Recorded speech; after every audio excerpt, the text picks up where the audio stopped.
പരമദിവ്യകാരുണ്യത്തിന് എന്നേരവും ആരാധനയും സ്തുതിയും പുകഴ്ചയും ഉണ്ടായിരിക്കട്ടെ. പരിശുദ്ധ പരമദിവ്യകാരുണ്യത്തിന് എന്നേരവും ആരാധനയും സ്തുതിയും പുകഴ്ചയും ഉണ്ടായിരിക്കട്ടെ. പരിശുദ്ധ പരമദിവ്യകാരുണ്യത്തിന് എന്നേരവും ആരാധനയും സ്തുതിയും പുകഴ്ചയും ഉണ്ടായിരിക്കട്ടെ. എൻ്റെ പ്രിയപ്പെട്ടവരെ, വേണ്ട സമയത്ത്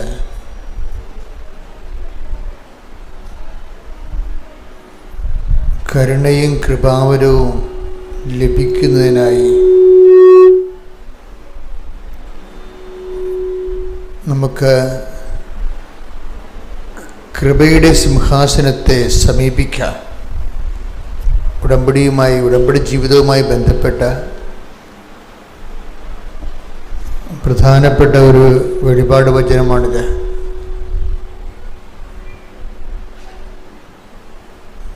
ഹെബ്രായ ലേഖനം 4-ാം അധ്യായം 16-ാം വാക്യം.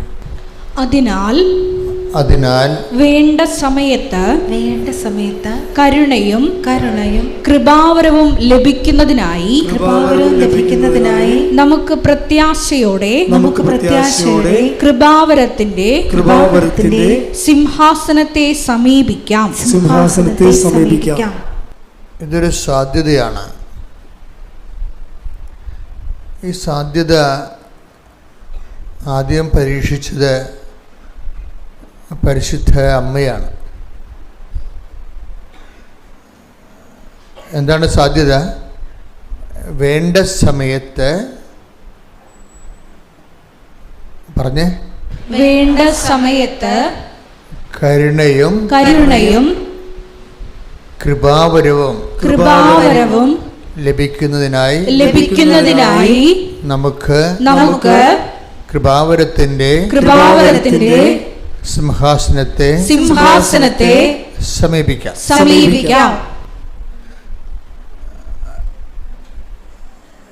അപ്പൊ കൃപാവരത്തിന്റെ സിംഹാസനം എന്ന് പറയുന്നത് ഈശോയാണ്. ഈശോയെ സമീപിക്കാമെന്നാണ് പറയണത്. എന്താണ് വേണ്ട സമയത്ത് എന്തൊക്കെയാണ് നമുക്ക് ലഭിക്കേണ്ടത്? കരുണയും കൃപാവരവും. കരുണ എന്ന് പറയുമ്പോൾ 2-3-4 അർത്ഥങ്ങൾ അതിനകത്തുണ്ട് കരുണയ്ക്ക്. ഒന്ന്, നമ്മൾ ജസ്റ്റിഫൈ ചെയ്യപ്പെടുന്നത് ദൈവത്തിൻ്റെ കരുണ കൊണ്ടാണ്.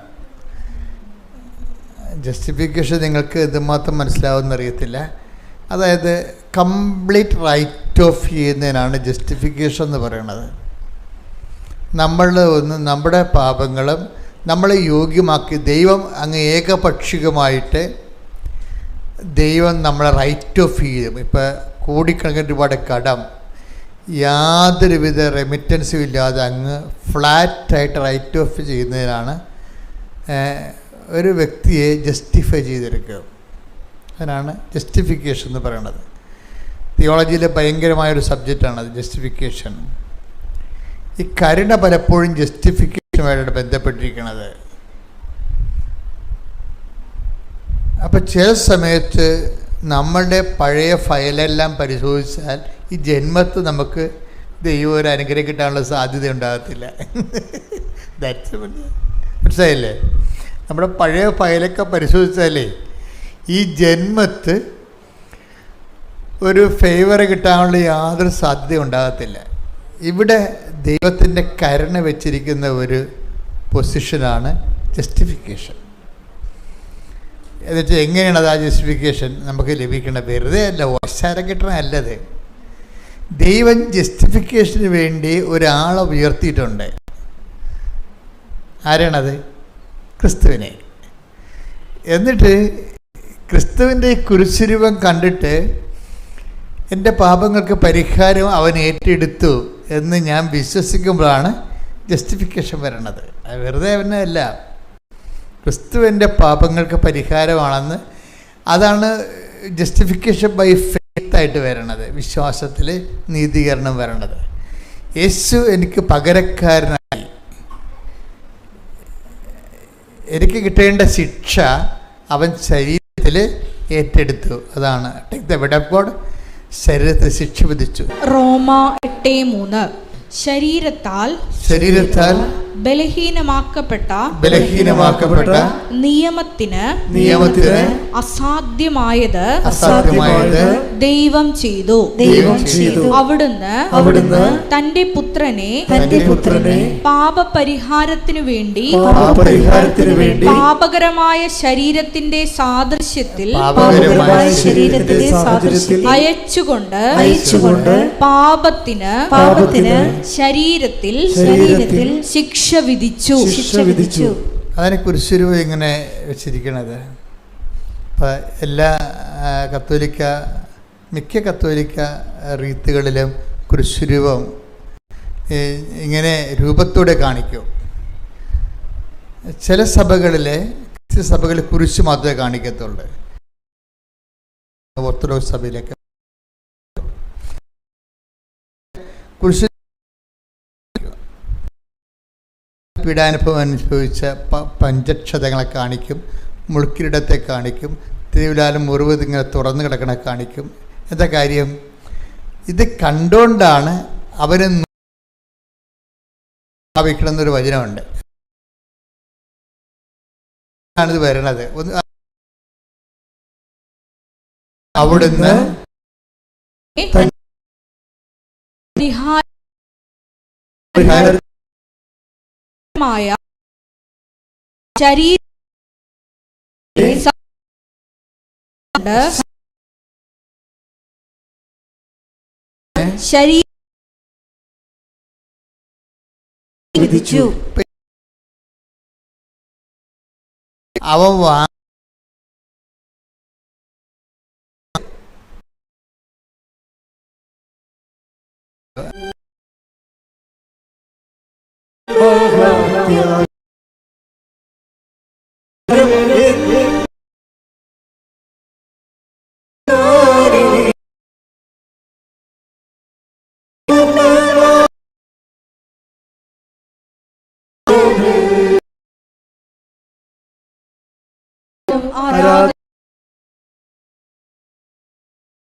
പരമതി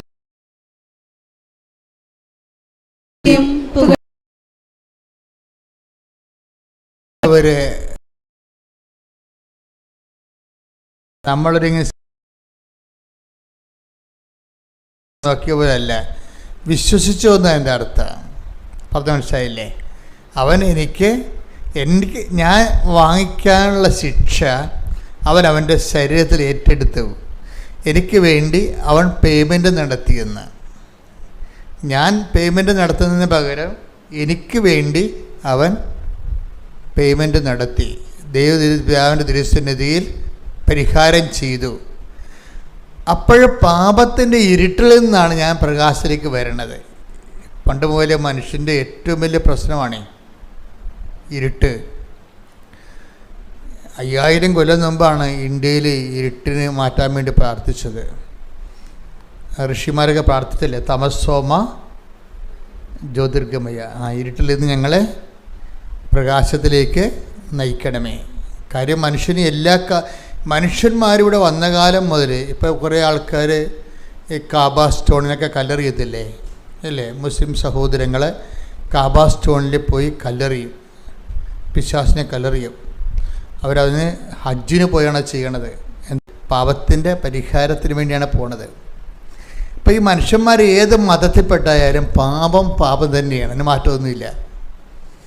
ഏത് മതത്തിൽപ്പെട്ടതായാലും ഈ നൂറ്റാണ്ടുകളിലൂടെ സഹസ്രാബ്ദങ്ങളിലൂടെ എല്ലാം വരുമ്പോഴും ഇതൊരു ഇരുട്ടാണ്. ഇതിനെ ആര് എനിക്ക് മോചനം നൽകും, ആരെനിക്ക് മോചനം നൽകുമെന്നും മനുഷ്യൻ്റെ അന്വേഷണമാണ് മതങ്ങളുടെ ആവിർഭാവത്തിന് കാരണം. ആര് എൻ്റെ ഇരുട്ടിൽ നിന്ന്, ഈ പാപത്തിൻ്റെ ഇരുട്ടിൽ നിന്ന് എനിക്ക് രക്ഷ നൽകും എന്നുള്ളത് എൻ്റെ അന്വേഷണത്തിൻ്റെ ഭാഗമായിട്ടാണ്. അതുകൊണ്ടാണ് ഈ ഹെബ്രായർ 1:1 പറയണില്ലേ, വായിച്ചോ, ഹെബ്രായർ 1:1. പൂർവകാലങ്ങളിൽ പറഞ്ഞ പൂർവകാലങ്ങളിൽ പ്രവാചകന്മാർ വഴി വിവിധ ഘട്ടങ്ങളിലും വിവിധ രീതികളിലും ദൈവം നമ്മുടെ പിതാക്കന്മാരോട് സംസാരിച്ചിട്ടുണ്ട്. എന്നാൽ ഈ അവസാന നാളുകളിൽ തന്റെ പുത്രൻ വഴി അവിടുന്ന് നമ്മോട് സംസാരിച്ചിരിക്കുന്നു. അപ്പൊ ആരെനിക്ക് മോചനം നൽകും? ഈ ഇരുട്ടിൽ നിന്ന്, പാപത്തിൻ്റെ ഈ ഇരുട്ടിൽ നിന്ന് ആര് മോചനം നൽകും എന്ന് മനുഷ്യരാശി ഉണ്ടായ കാലം മുതലുള്ള ഒരു ഭാരപ്പെടുത്തലാണ്. ഈ ഭാരത്തിന് ആര് രക്ഷിക്കും? അതുകൊണ്ടാണ് ഹെബ്രായർ 1:1 പറയണത് എന്താണ്? പൂർവ്വകാലങ്ങളിൽ പ്രവാചകന്മാർ മുഖേന ദൈവം നമ്മുടെ പിതാക്കന്മാരോട് പല ഘട്ടങ്ങളിലും പല വ്യക്തികളിലൂടെ സംസാരിച്ചിട്ടുണ്ട്. എന്തിനാണ്? ഈ പാപത്തിന് പരിഹാരം ചെയ്യുന്ന പോംവഴികൾ ആരാഞ്ഞിട്ടുണ്ട്.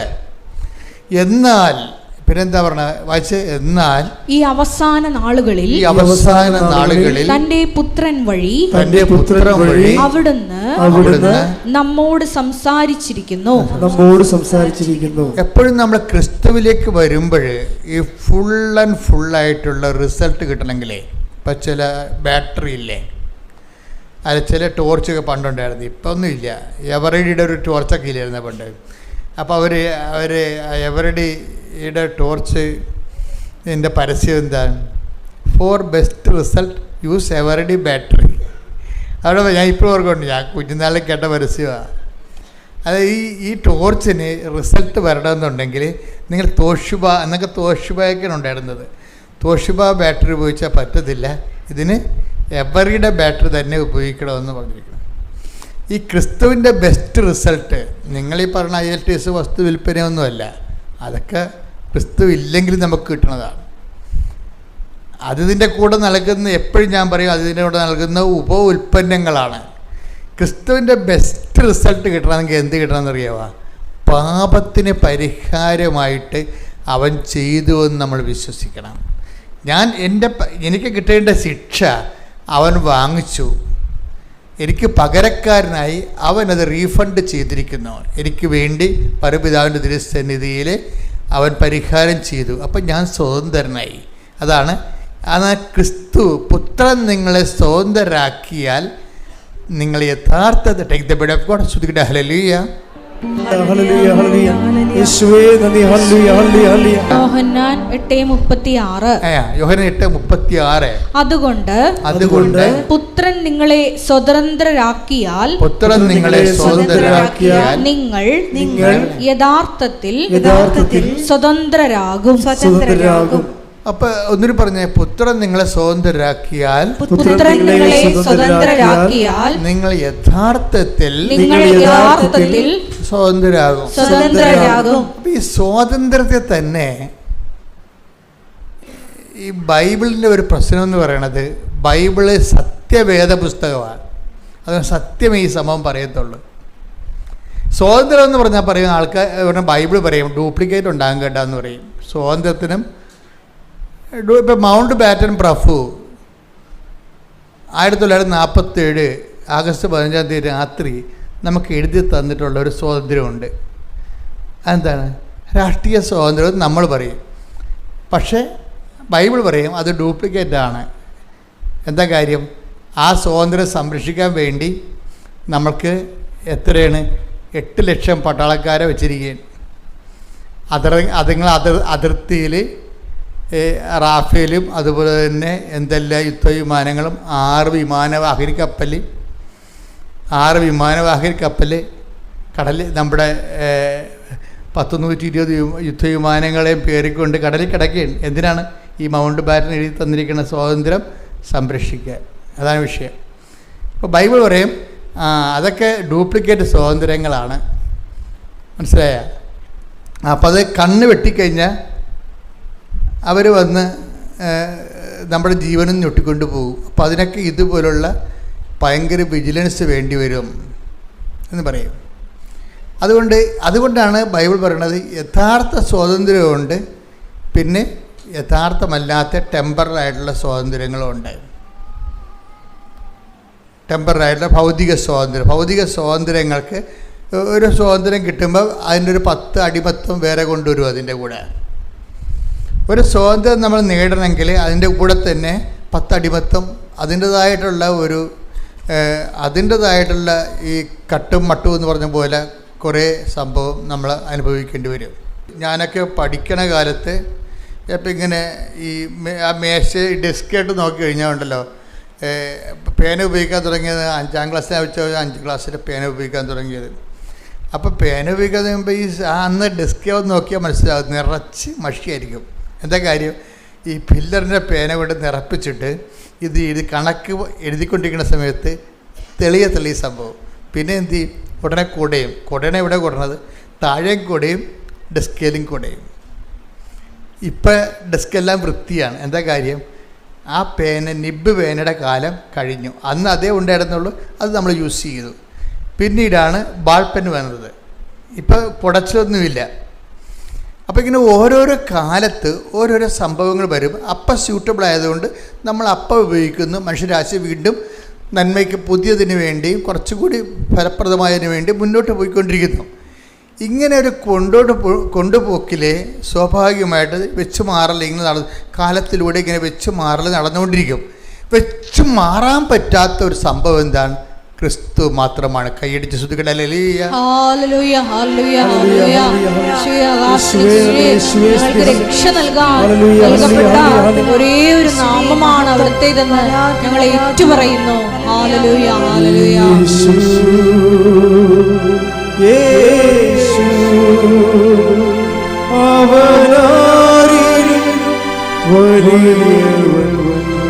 ഒരുമിച്ച് പാടുക. യേശു യേശു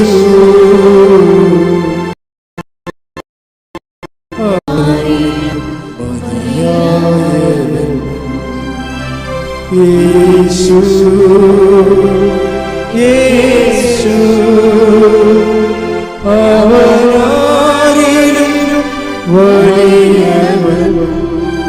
പരിശുദ്ധ പരമ ദിവ്യകാരുണ്യത്തിന്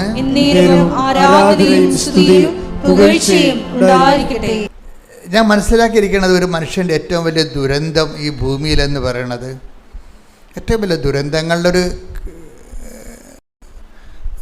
ഒരു തട്ടകമാണല്ലോ ഈ ഭൂമി എന്ന് പറയുന്നത്. ഇപ്പോൾ ഒരു കപ്പലും പറഞ്ഞ് കിടക്കണില്ലേ, അതിൻ്റെ 10 കണ്ടെയ്നർ കടലിൽ ഒഴുകി നടക്കുകയാണ്. ഒരു ദുരന്തമാണ്. ദൈവം അനുഗ്രഹിച്ച് ആളപായമൊന്നും ഇല്ലാത്തതിന് ദൈവത്തിന് നന്ദി. മഴ തുടങ്ങിയിട്ടുണ്ട്, ദുരന്തക്കാഴ്ച കണ്ടുകൊണ്ടിരിക്കുന്നു നമ്മൾ.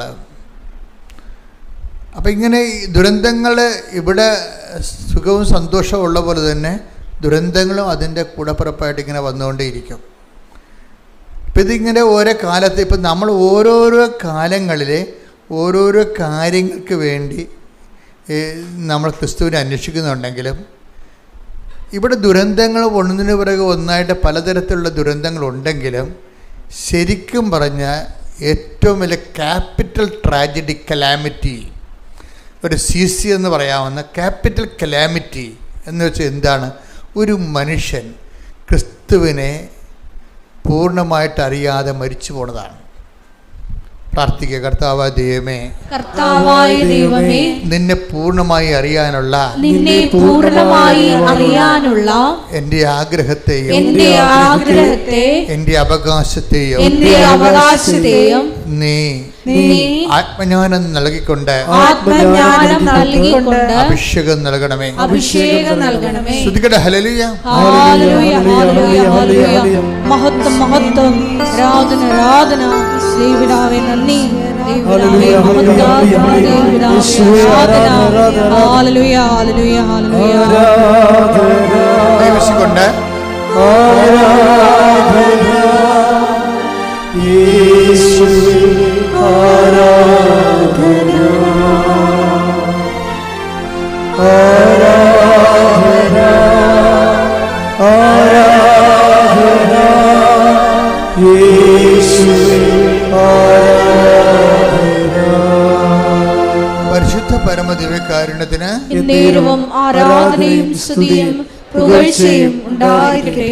പരിശുദ്ധാത്മാ പറയണമെന്ന് വെച്ചാൽ നിങ്ങളെ ക്രിസ്തുവിൽ നിന്ന് ദൈവം ഉദ്ദേശിക്കുന്നത് നിങ്ങൾ ഉദ്ദേശിക്കണമെന്നാണ് പറയണത്. മനസ്സിലായ? ക്രിസ്തുവിൽ നിന്ന് ക്രിസ്തുവിനെ കൊണ്ട് ദൈവം ഉദ്ദേശിക്കുന്നത് നിങ്ങൾ ഉദ്ദേശിക്കണമെന്നാണ്. എന്താ കാര്യം? ഒരു മനുഷ്യൻ്റെ ആത്മരക്ഷയും അതിൻ്റെ വളർച്ചയും. ഇതിനു വേണ്ടിയാണ് നിങ്ങൾ ക്രിസ്തുവിനെ ആസ്പദം വെക്കണമെങ്കിൽ നമ്മൾ ഇന്ന് പറയുന്ന പല കാര്യങ്ങളും എന്താണ്, നമ്മൾ വിചാരിക്കുന്നതിന് മുമ്പ് തന്നെ ഈ വിഷയത്തിൽ നമ്മൾ തീരുമാനം ഉണ്ടാകും. ഞാൻ എപ്പോഴും അമ്മയുടെ കൂടെ നടക്കുന്ന ഒരാളാണ്. ചിന്തിച്ചും ആലോചിച്ചും പറഞ്ഞും അമ്മയോട് സംസാരിച്ചും ഒക്കെ ഞാൻ എപ്പോഴും അമ്മയോട് ചോദിച്ചിരിക്കുന്ന കാര്യങ്ങളെല്ലാം ഈ എൻ്റെ മനസ്സിൽ എപ്പോഴും പരിശുദ്ധ തോന്നിയിരിക്കുന്നത് ഈ ക്രിസ്തു രഹസ്യങ്ങളുടെ ഒരു കുറേ താക്കോൽ അമ്മയുടെ കയ്യിലുണ്ടെന്നുള്ളതാണ്. ക്രിസ്തു രഹസ്യങ്ങളുടെ മറിയത്തെ ഏറ്റവും നല്ല രൂപം എന്ന് പറയുന്നത് ഒരു കൂട്ടം താക്കോൽ പിടിച്ച് നിൽക്കുന്ന ഒരു ലേഡിയുടെ രൂപമാണ്. എന്താ കാര്യം? ക്രിസ്തുവിൻ്റെ രഹസ്യങ്ങളെ വെളിപ്പെടുത്താൻ പറ്റിയ ദൈവം കൊടുത്ത കുറേ താക്കോലുകളുണ്ട് മറിയത്തിൻ്റെ കയ്യിൽ. മറിയമാണ് ഇതിനൊക്കെ എല്ലാം ബെസ്റ്റ്. ഇപ്പം ഞാൻ നിങ്ങളോട് പറഞ്ഞ വചനം ഞാൻ നേരത്തെ പറഞ്ഞില്ലേ, വേണ്ട സമയത്ത് അതെനിക്കിപ്പം കിട്ടിയതായിരുന്നു. ഞാൻ ഇങ്ങോട്ട് പോരാൻ നേരത്ത് കിട്ടിയാണ്. വേണ്ട സമയത്ത് ഹെബ്രായർ 4:16 എന്നൊരു വായിച്ച്. ഹെബ്രായർ 4:16. അതിനാൽ വേണ്ട സമയത്ത് കരുണയും കൃപാവരവും ലഭിക്കുന്നതിനായി നമുക്ക് പ്രത്യാശയോടെ കൃപാവരത്തിന്റെ സിംഹാസനത്തെ സമീപിക്കാം. അപ്പൊ ഈ വേണ്ട സമയത്ത് ഉതകാൻ വേണ്ടി ഇപ്പം കാര്യങ്ങളൊക്കെ ശരിയാണ്, പക്ഷെ വേണ്ട സമയത്ത് ഉതകത്തില്ലെന്ന് പറയത്തില്ലേ? ചില ആൾക്കാരെ കുറിച്ചുള്ള കമൻ്റ് അതാണ്. ആൾ കൊള്ളാം, ആൾ കഴിവുള്ളവനാണ്, പക്ഷെ വേണ്ട സമയത്ത് ഉതകത്തില്ല.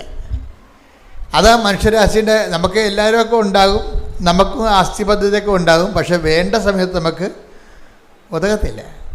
ഇത് ഒരു ജീവിതത്തിൻ്റെ ഒരു പ്രശ്നമാണ്.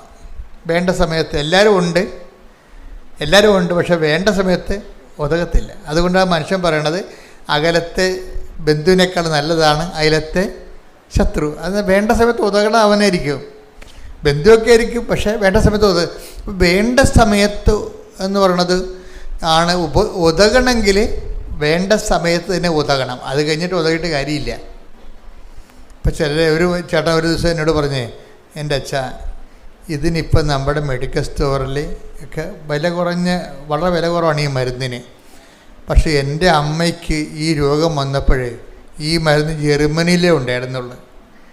അത് ഞങ്ങൾ വരുത്തിച്ചിട്ട് ബോംബെയിൽ എത്തിയായിരുന്നു. അപ്പോൾ അമ്മ മരിച്ചു പോയെന്ന്.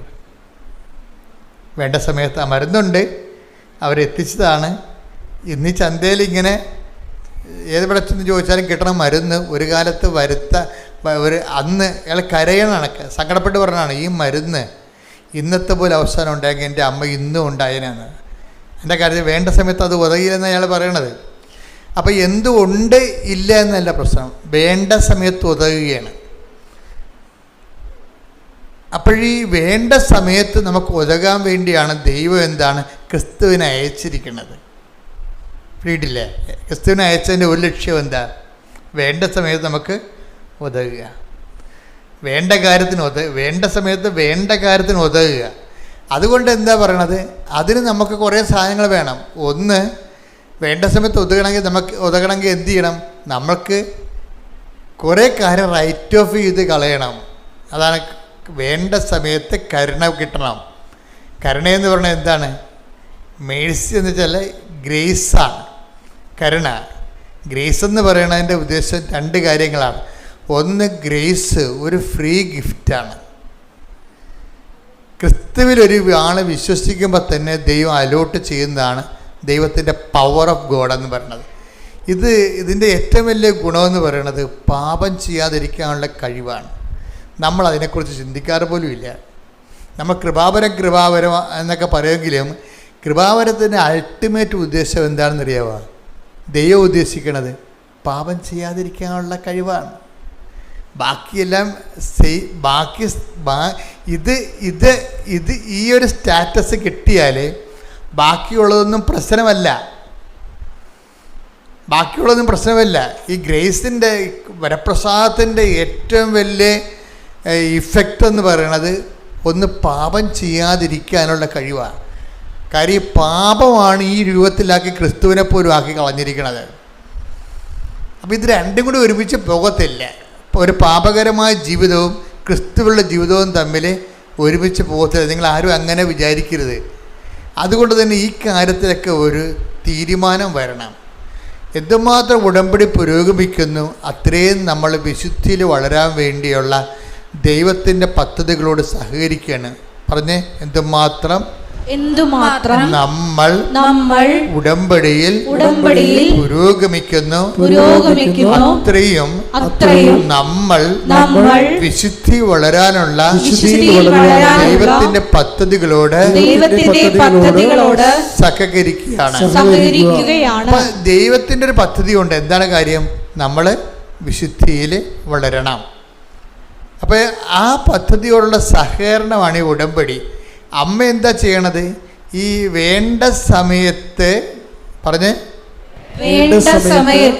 നമുക്ക് കരുണയും കൃപാവരവും ലഭിക്കുന്നതിന് വേണ്ടി കൃപാവരത്തിന്റെ സിംഹാസനത്തെ സമീപിക്കാം. അപ്പൊ ഈ കൃപാവരത്തിന്റെ സിംഹാസനത്തെ വേണ്ട സമയത്ത് ദൈവത്തിൻ്റെ കരുണ ലഭിക്കാൻ വേണ്ടി ആദ്യം സമീപിച്ചത് ആരാണ്? അമ്മയാണ്. ഇല്ല, ഇതാണ് എന്നോട് ഇപ്പം പറഞ്ഞത്. ഇങ്ങോട്ട് കയറാൻ നേരത്ത് പറഞ്ഞത് ഇതാണ്. ഈ കൃപാവരത്തിൻ്റെ ഈ ഹെബ്രായർ 4:16 അനുസരിച്ചുകൊണ്ട് ഒരു മനുഷ്യൻ്റെ വേണ്ട സമയത്ത് അവന് ദൈവത്തിൻ്റെ കരുണ ലഭിക്കാൻ വേണ്ടി ദൈവത്തിൻ്റെ കൃപാവരം ലഭിക്കാൻ വേണ്ടി കൃപാവരത്തിൻ്റെ സിംഹാസനമായ ക്രിസ്തുവിനെ ആദ്യം സമീപിച്ചത് ആരാണ്? അമ്മയാണ്. അതാണ് അവർക്ക് വീഞ്ഞില്ല എന്ന് പറയണത്. മനസ്സിലായില്ലേ?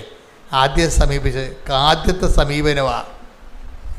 ഇതുകൊണ്ടാണ് നമ്മുടെ ക്രിസ്തുവിലുള്ള ജീവിതത്തിൻ്റെ ഒരു മെൻറ്റർ എന്ന് പറയുന്നത് ആരാണ്? ഒരു ക്രിസ്ത്യൻ ലൈഫിൻ്റെ മെൻറ്റർ ആരാണ്?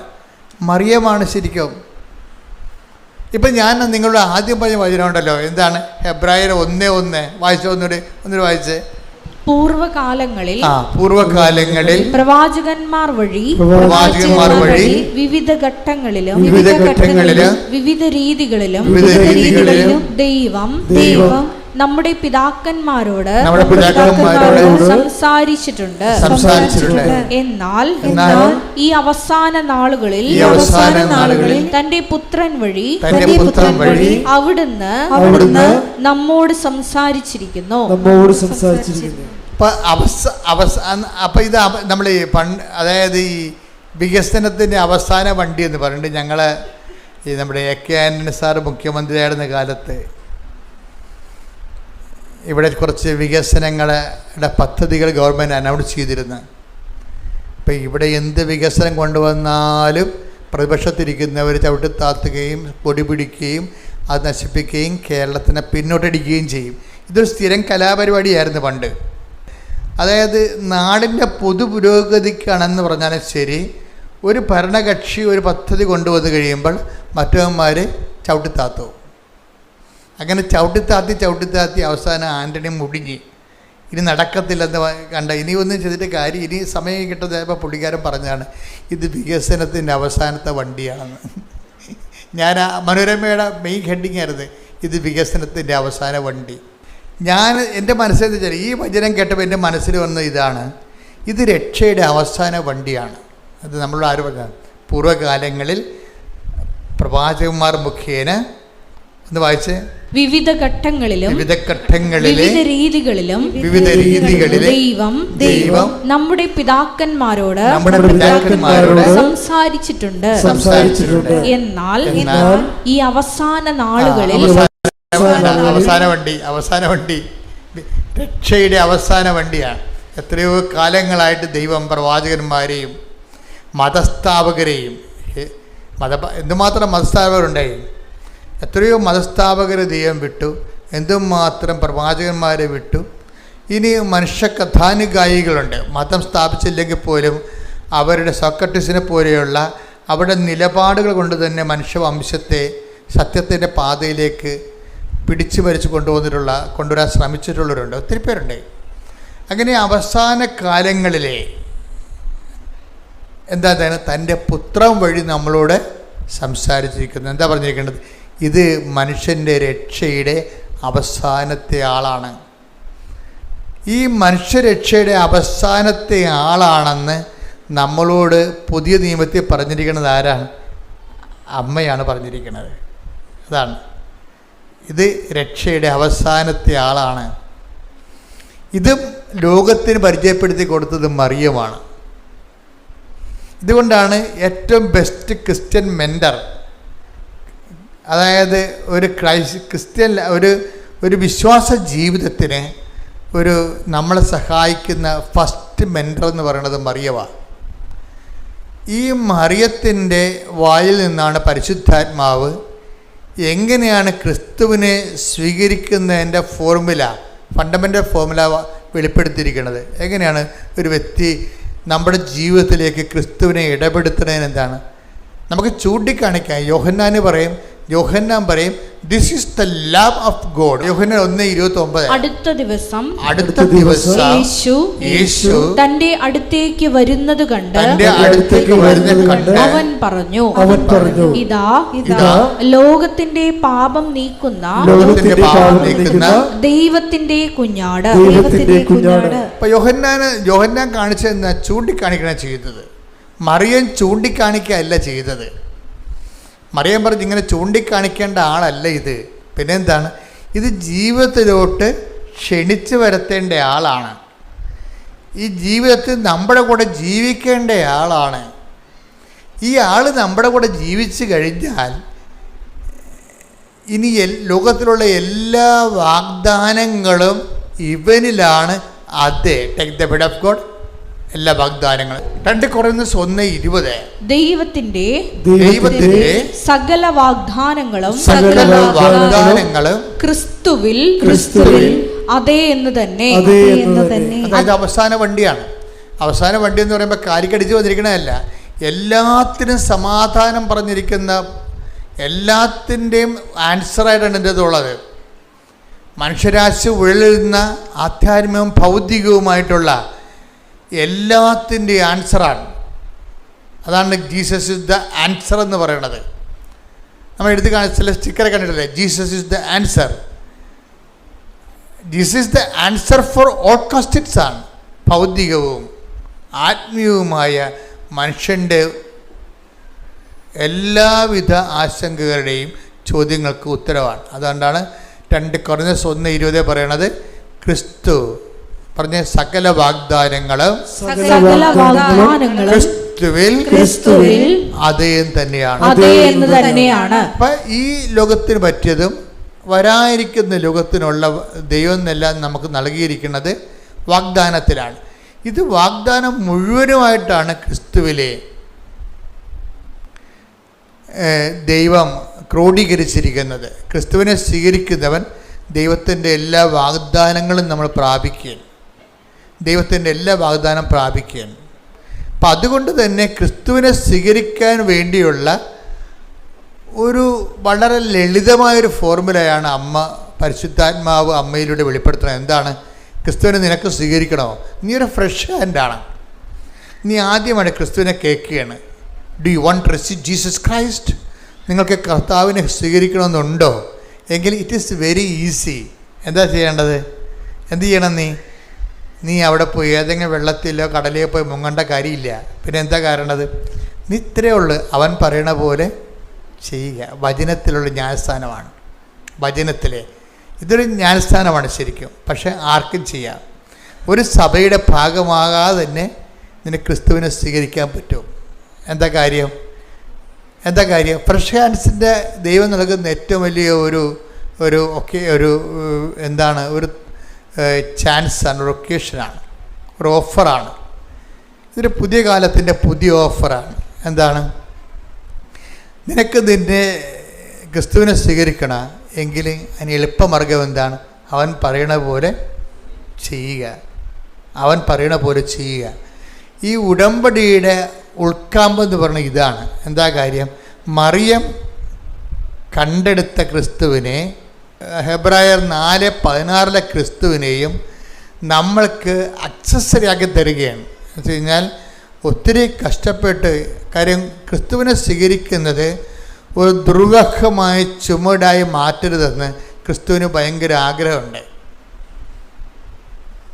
നിങ്ങൾ ദുർവഹമായ ചുമടുകൾ മനുഷ്യരുടെ മുമ്പിൽ വെക്കുന്നു, എന്നിട്ട് നിങ്ങളതിൽ പ്രവേശിക്കുന്നില്ല, പ്രവേശിക്കാൻ വന്നവരെ നിങ്ങൾ തടയുന്നു എന്നൊക്കെ പറഞ്ഞ് ക്രിസ്തുവിൻ്റെ സ്റ്റേറ്റ്മെൻ്റ് ഉണ്ട്. അതിനെ അഡ്രസ്സ് ചെയ്തുകൊണ്ടാണ് ഞാൻ ഇപ്പോൾ പരിശുദ്ധനോട് സംസാരിക്കുന്നത്. ഒരു ദുർവഹമായ ചുമടില്ലേ എൻ്റെ അകത്ത്? സിമ്പിളാണ്. എന്താ കാര്യം? അവൻ പറയണത് പോലെ ചെയ്യുക. പ്രാർത്ഥിക്കുക. കർത്താവായ ദൈവമേ, സകല വാഗ്ദാനങ്ങളും ഒന്നായി ക്രിസ്തുവായി മാറിയ ദൈവത്തിന്റെ പദ്ധതി ഉൾക്കൊള്ളാൻ ക്രിസ്തുവിന്റെ വചനം അനുസരിച്ചുകൊണ്ട് ജീവിതം പുനഃക്രമീകരിക്കുവാൻ പരിശുദ്ധമേ ദൈവമാതാവേ ഞങ്ങളെ അനുഗ്രഹിക്കണമേ. ഈശോമിശിഹാ വാഗ്ദാനങ്ങൾക്ക് ഞങ്ങൾ യോഗ്യരാകുവാൻ സർവേശ്വരന്റെ പരിശുദ്ധ ദൈവമാതാവേ ഞങ്ങൾക്ക് വേണ്ടി അപേക്ഷിക്കണമേ. ശ്രദ്ധിക്കട്ടെ.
പരിശുദ്ധ പരമദിവ്യകാരുണ്യത്തിന് ആരാധനയും സ്തുതിയും പുകഴ്ചയും ഉണ്ടായിരിക്കട്ടെ. പരിശുദ്ധ പരമദിവ്യകാരുണ്യത്തിന് ആരാധനയും സ്തുതിയും പുകഴ്ചയും ഉണ്ടായിരിക്കട്ടെ. പരിശുദ്ധ പരമദിവ്യകാരുണ്യത്തിന് ആരാധനയും സ്തുതിയും പുകഴ്ചയും ഉണ്ടായിരിക്കട്ടെ.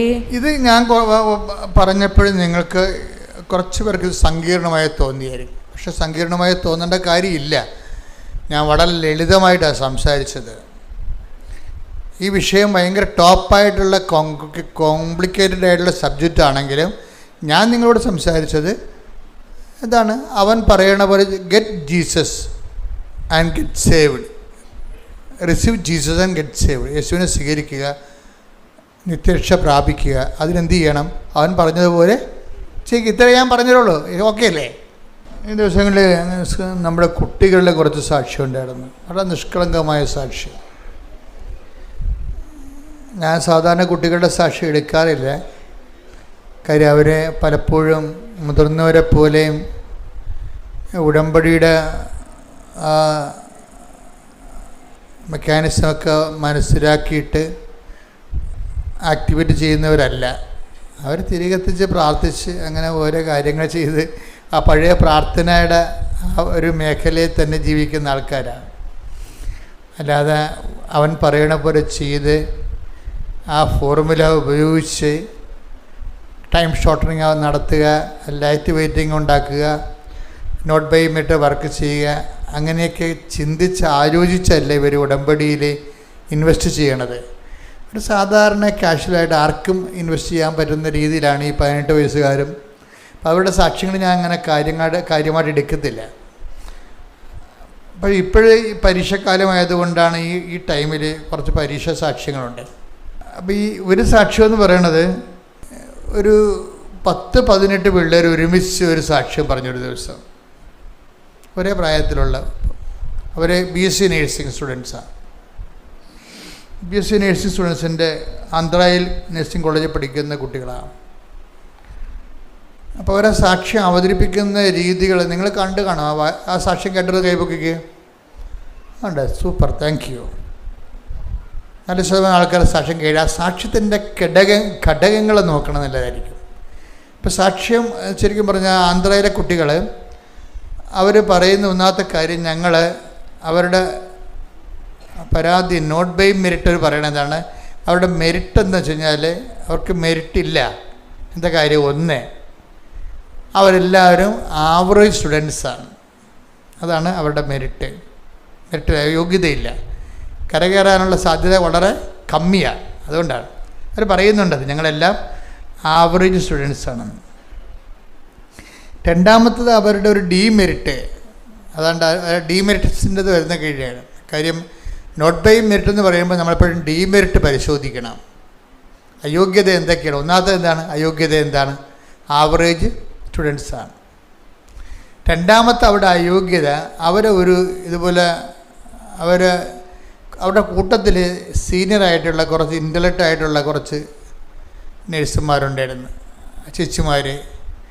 അപ്പോൾ ഇവരുടെ ഗതികേട് കാരണം ആ ചേച്ചിമാർ വൈകുന്നേരങ്ങൾ സമയം കിട്ടുമ്പോഴേക്ക് ഇവർക്ക് ക്ലാസ് എടുക്കുമായിരുന്നു, എക്സ്ട്രാ ട്യൂഷൻ എടുക്കുമായിരുന്നു നഴ്സിങ്ങിന്, ഇവരെ കരകയറ്റി കൊണ്ടുവരാൻ വേണ്ടി. ഇവർക്ക് ഭയങ്കര പേടിയായിരുന്നു രക്ഷപ്പെടുക. കാര്യം ഭയങ്കര ലോണൊക്കെ എടുത്ത് പോയിരിക്കുകയാണ്. വീട്ടിലാണെങ്കിൽ നല്ല കഷ്ടപ്പാടുണ്ട്. അതിനിടയ്ക്ക് റിസ്ക്കാണ്. ഇവർക്ക് പഠിക്കാനുള്ള ആ ഒരു കൊതി കൊണ്ട് നീന്തി കയറാൻ വേണ്ടിയുള്ള ഒരു എല്ലാ നിവൃത്തിയില്ല, ജീവിക്കാൻ പറ്റത്തില്ല.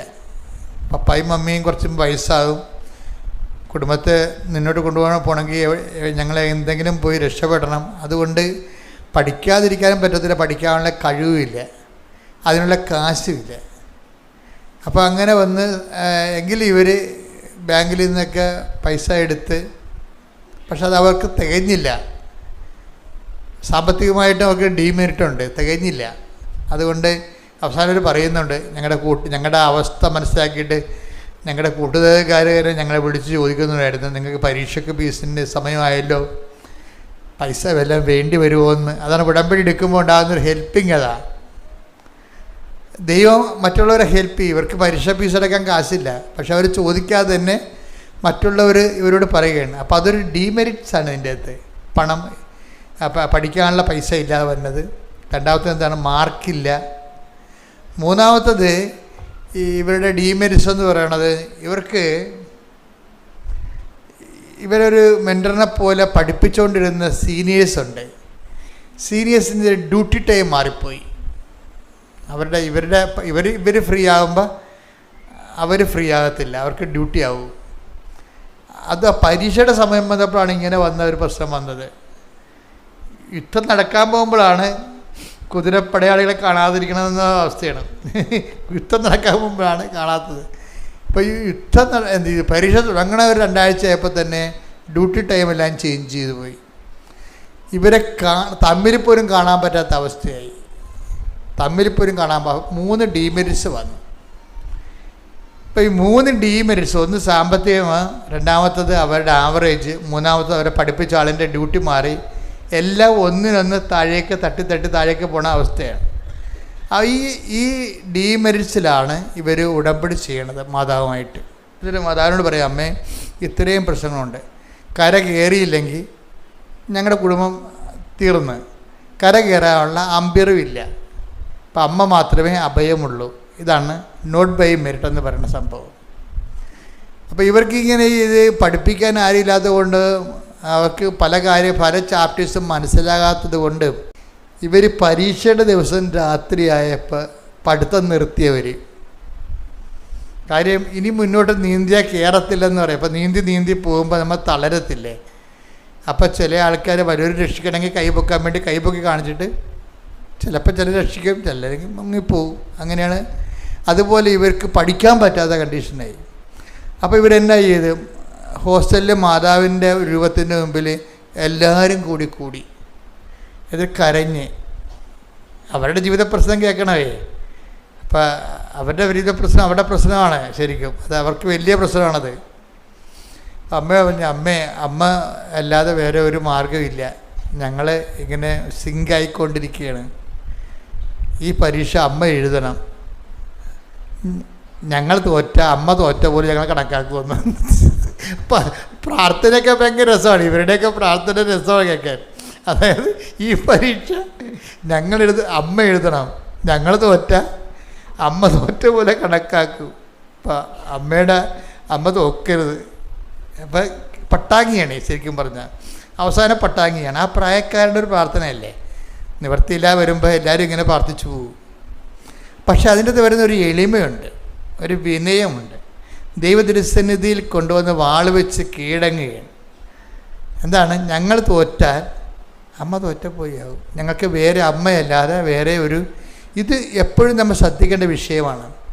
നമ്മുടെ അതുകൊണ്ടാണ് ഈ യോഹന്നാൻ 5:7 ഒരാളില്ലേ, ആ തറവായ രോഗിയായിട്ട് കിടക്കുന്ന ഒരാളില്ലേ, അയാളോട് കർത്താവ് 38 വർഷമായിട്ട് അവിടെ കിടക്കുകയാണ് അയാളോട് കർത്താവ് ചോദിക്കണത് എന്താണെന്നറിയാം? അതിൻ്റെ അവലംബങ്ങളെക്കുറിച്ചാണ് ചോദിക്കണത്. നിനക്ക് ആരുണ്ടെന്നാണ് ചോദിക്കണത്. അങ്ങനെ നേരെ ചോദിക്കണില്ല, അതിന് പകരം എന്താ ചെയ്യണത്? സുഖം പ്രാപിക്കാൻ നിനക്ക് ആഗ്രഹമുണ്ടോ എന്നാണ് ചോദിക്കണത്. അപ്പോൾ അയാൾ പറയും, ആഗ്രഹം ഉണ്ടായിട്ട് എന്ത് പ്രയോജനം, ആഗ്രഹം കൊണ്ടൊന്നും വർക്ക് ചെയ്യത്തില്ല, ആളില്ലെന്ന് പറയും. അത് അയാളുള്ള കാര്യം ഒന്ന് വായിച്ചത് യോഹന്നാൻ 5:6. യോഹന്നാൻ 5:6. അവൻ അവിടെ കിടക്കുന്നത് യേശു കണ്ടു. അവൻ വളരെ നാളായി കിടപ്പിലാണെന്ന് അറിഞ്ഞ് യേശു ചോദിച്ചു, സുഖം പ്രാപിക്കാൻ നിനക്ക് ആഗ്രഹമുണ്ടോ? അവൻ പറഞ്ഞു, കർത്താവേ, വെള്ളമിളകുമ്പോൾ എന്നെ കുളത്തിലേക്ക് ഇറക്കാൻ ആരുമില്ല. ഞാൻ എത്തുമ്പോഴേക്കും മറ്റൊരുവൻ വെള്ളത്തിൽ ഇറങ്ങിക്കഴിഞ്ഞിരിക്കും. അപ്പൊ എന്താ വിഷയം എന്ന് പറഞ്ഞത്?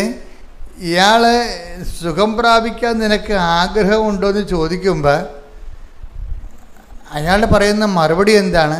ഈ 38 വർഷവും ഞാൻ എൻ്റെ രീതി പരിശ്രമിക്കുന്നുണ്ടായിരുന്നു. അയാളുടെ പരിശ്രമം പറയുന്നുണ്ട് അയാൾ അതിൻ്റെ അകത്ത്. ഈ 38 വർഷവും ഞാനിങ്ങനെ വെള്ളമിളകുമ്പോൾ എന്നെ ആരെങ്കിലോടൊക്കെ ഞാൻ കയ്യും കാലും പിടിച്ചിട്ട് എന്നെ രക്ഷപ്പെടുത്താൻ പറയും. അവരെങ്ങനെ എന്നെ കുളത്തിലേക്ക് ഇറക്കും. പക്ഷേ ആ കുളത്തിൽ മാലാഖ ഇറക്കി വെള്ളം ഇളകണ സമയത്താണ് സുഖപ്പെടുന്നത്. പലരും സുഖപ്പെടും, പക്ഷേ ഇയാൾ സുഖപ്പെടത്തില്ല. അങ്ങനെ ആ നാട്ടിലുള്ള ആൾക്കാരെല്ലാം ഇയാളെ സഹായിക്കാവുന്നവരൊക്കെ സഹായിച്ച് തീർന്ന് ഇനി ആരും സഹായിക്കാനില്ല. അവൻ്റെ കാര്യത്തിൽ നോക്കില്ല, അവൻ എണ്ണം കെട്ടവനാണ്, പ്രാക്കപ്പെട്ടവൻ. അവനെ കൊണ്ടുപോയത് ബാക്കിയുള്ളവർ കൂടി സുഖപ്പെടുത്തണമെന്ന് ഇയാളെ തള്ളിക്കളഞ്ഞ് ഇയാളിങ്ങനെ പരിശ്രമിച്ച് പരാജയപ്പെട്ട ഒരാളാണ്. അതയാളെ പറയുന്നുണ്ട്, ഞാൻ 38 കൊല്ലമായിട്ട് പരിശ്രമമാണ്, ഓരോ കര കയറാൻ വേണ്ടിയുള്ള പരിശ്രമമാണ്. ഇപ്പം നിങ്ങളൊക്കെ പറയത്തില്ലേ, കെട്ടി വന്ന കാലം മുതൽ കര കയറാൻ വേണ്ടി, കുടുംബത്തെ കരകയറ്റാൻ വേണ്ടിയുള്ള പരിശ്രമമാണെന്ന് പറയും. അതുതന്നെ അതിൻ്റെ സംഭവം. കെട്ടി വന്ന കാലം മുതൽ ഈ കുടുംബത്തിനെ കരകയറ്റാൻ വേണ്ടിയും കരകയറാൻ വേണ്ടിയുള്ള പരിശ്രമമാണ്. പക്ഷേ എന്താ പ്രശ്നം? നമ്മൾ ആദ്യമൊക്കെ വിചാരിക്കും നമുക്ക് ആങ്ങളെയുണ്ട്, വീട്ടുകാരുണ്ട്, നാട്ടുകാരുണ്ട്, പാർട്ടിക്കാരുണ്ടെന്നൊക്കെ വിചാരിച്ചാലും ചിലക്ക് ഇവരൊക്കെ പിടിച്ചാൽ നമ്മളെ പൊങ്ങത്തില്ല. അതാണ്. അപ്പോൾ അവരൊക്കെ വന്ന് ശ്രമിച്ച് പോയി. പക്ഷേ ഇയാൾക്കൊരു ഗുണമുള്ളതെന്ന് വെച്ചാൽ ഇയാളുള്ള കാര്യം ഡിക്ലെയർ ചെയ്യുക. ഡിക്ലറേഷൻ ഒരു പ്രധാനപ്പെട്ട കാര്യമാണ്. അതിങ്ങനെ നാക്ക് കൊണ്ട് പറയണതല്ല. ഡിക്ലറേഷൻ എന്ന് വെച്ച് കഴിഞ്ഞാൽ എന്താ പറയുന്നത്? ഡിക്ലറേഷൻ എന്ന് വെച്ച് കഴിഞ്ഞാൽ പ്രഖ്യാപിക്കണം. അതെന്ന് വെച്ച് കഴിഞ്ഞാൽ നമ്മളുടെ അവസ്ഥ നമ്മൾ പറയണം. ഈ അവസ്ഥ നമ്മൾ പറയുമ്പോഴും നമ്മൾ വേറെ രഹസ്യ അവലംബങ്ങളുണ്ടാകും നമുക്ക്. ഇവിടെയാണ് പ്രാർത്ഥന ബ്ലോക്കാകുന്നത്. നമ്മൾ അവസ്ഥ പറയും, എന്നാലും പറയും സാരമില്ല, 5 സെൻറ്റ് സ്ഥലം അപ്പുറത്ത് കിടപ്പുണ്ട്, ഭാഗവടപ്പടി അപ്പം ചെയ്യുമ്പോൾ കിട്ടും, അനിയത്തിനെ കെട്ടിച്ച് വിട്ടാൽ അപ്പം ഭാഗവടപ്പടി ചെയ്യാമെന്ന് പറഞ്ഞിട്ടുണ്ട്. ഇത് രഹസ്യമായിട്ട് നിങ്ങളുടെ മനസ്സിൽ നിങ്ങളോട് പറയും. ഇത് വർക്കൗട്ട് ചെയ്യത്തില്ല. അതെപ്പോഴും നമ്മൾ ശ്രദ്ധിക്കണം. നമുക്ക് ഡിക്ലെയർ ചെയ്യാം, പക്ഷേ നിങ്ങൾ എവിടെയെങ്കിലും അവലംബം വെച്ചിട്ടുണ്ടെന്ന് നോക്കണം. ഇയാൾക്ക് ഒരു അവലംബം, 0 ഡിപ്പെൻഡൻസിയാണ് ഇയാൾക്കുള്ളത്. 0 ഡിപ്പെൻഡൻസി വെച്ചാൽ ഇയാൾക്ക് അങ്ങനെ ഒന്നും ഇല്ല. FD ഇല്ല, പിന്നെ ആരും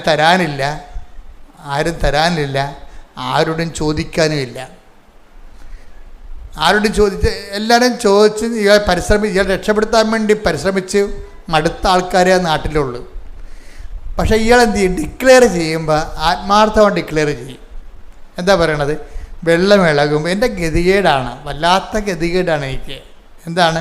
വെള്ളം ഇളകുമ്പോൾ എന്നെ വെള്ളത്തിലേക്ക് ഇറക്കാൻ എനിക്ക് ആരുമില്ല. ഈ ആരുമില്ല എന്നുള്ള സംഭവം എനിക്ക് തോന്നുന്നത് എന്തുമാത്രം നേരത്തെ അതൊരു അവയർനെസ്സാണത്.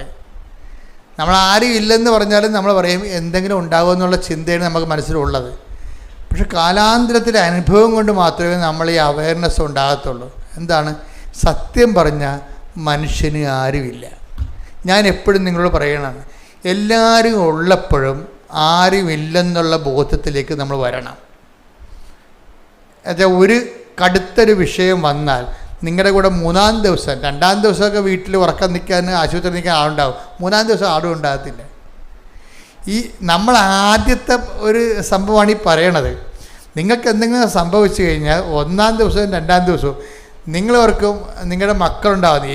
മക്കളില്ല, മക്കളെ വെച്ചാൽ അവർ ആദ്യമൊക്കെ നിൽക്കും, പിന്നെ അവർ മനസ്സിൽ വിചാരിക്കും തള്ളയിടങ്ങും ചത്താൽ നമ്മൾ സമാധാനത്തിൽ ഇത് പഠിക്കാൻ വരുന്നെന്ന്. അങ്ങനെ തമാശ പറയല്ല. ജീവിതത്തിൻ്റെ കറക്റ്റ് ഹൈഡ്രാ ഫേസ് നിങ്ങൾ കണ്ടിട്ടില്ല.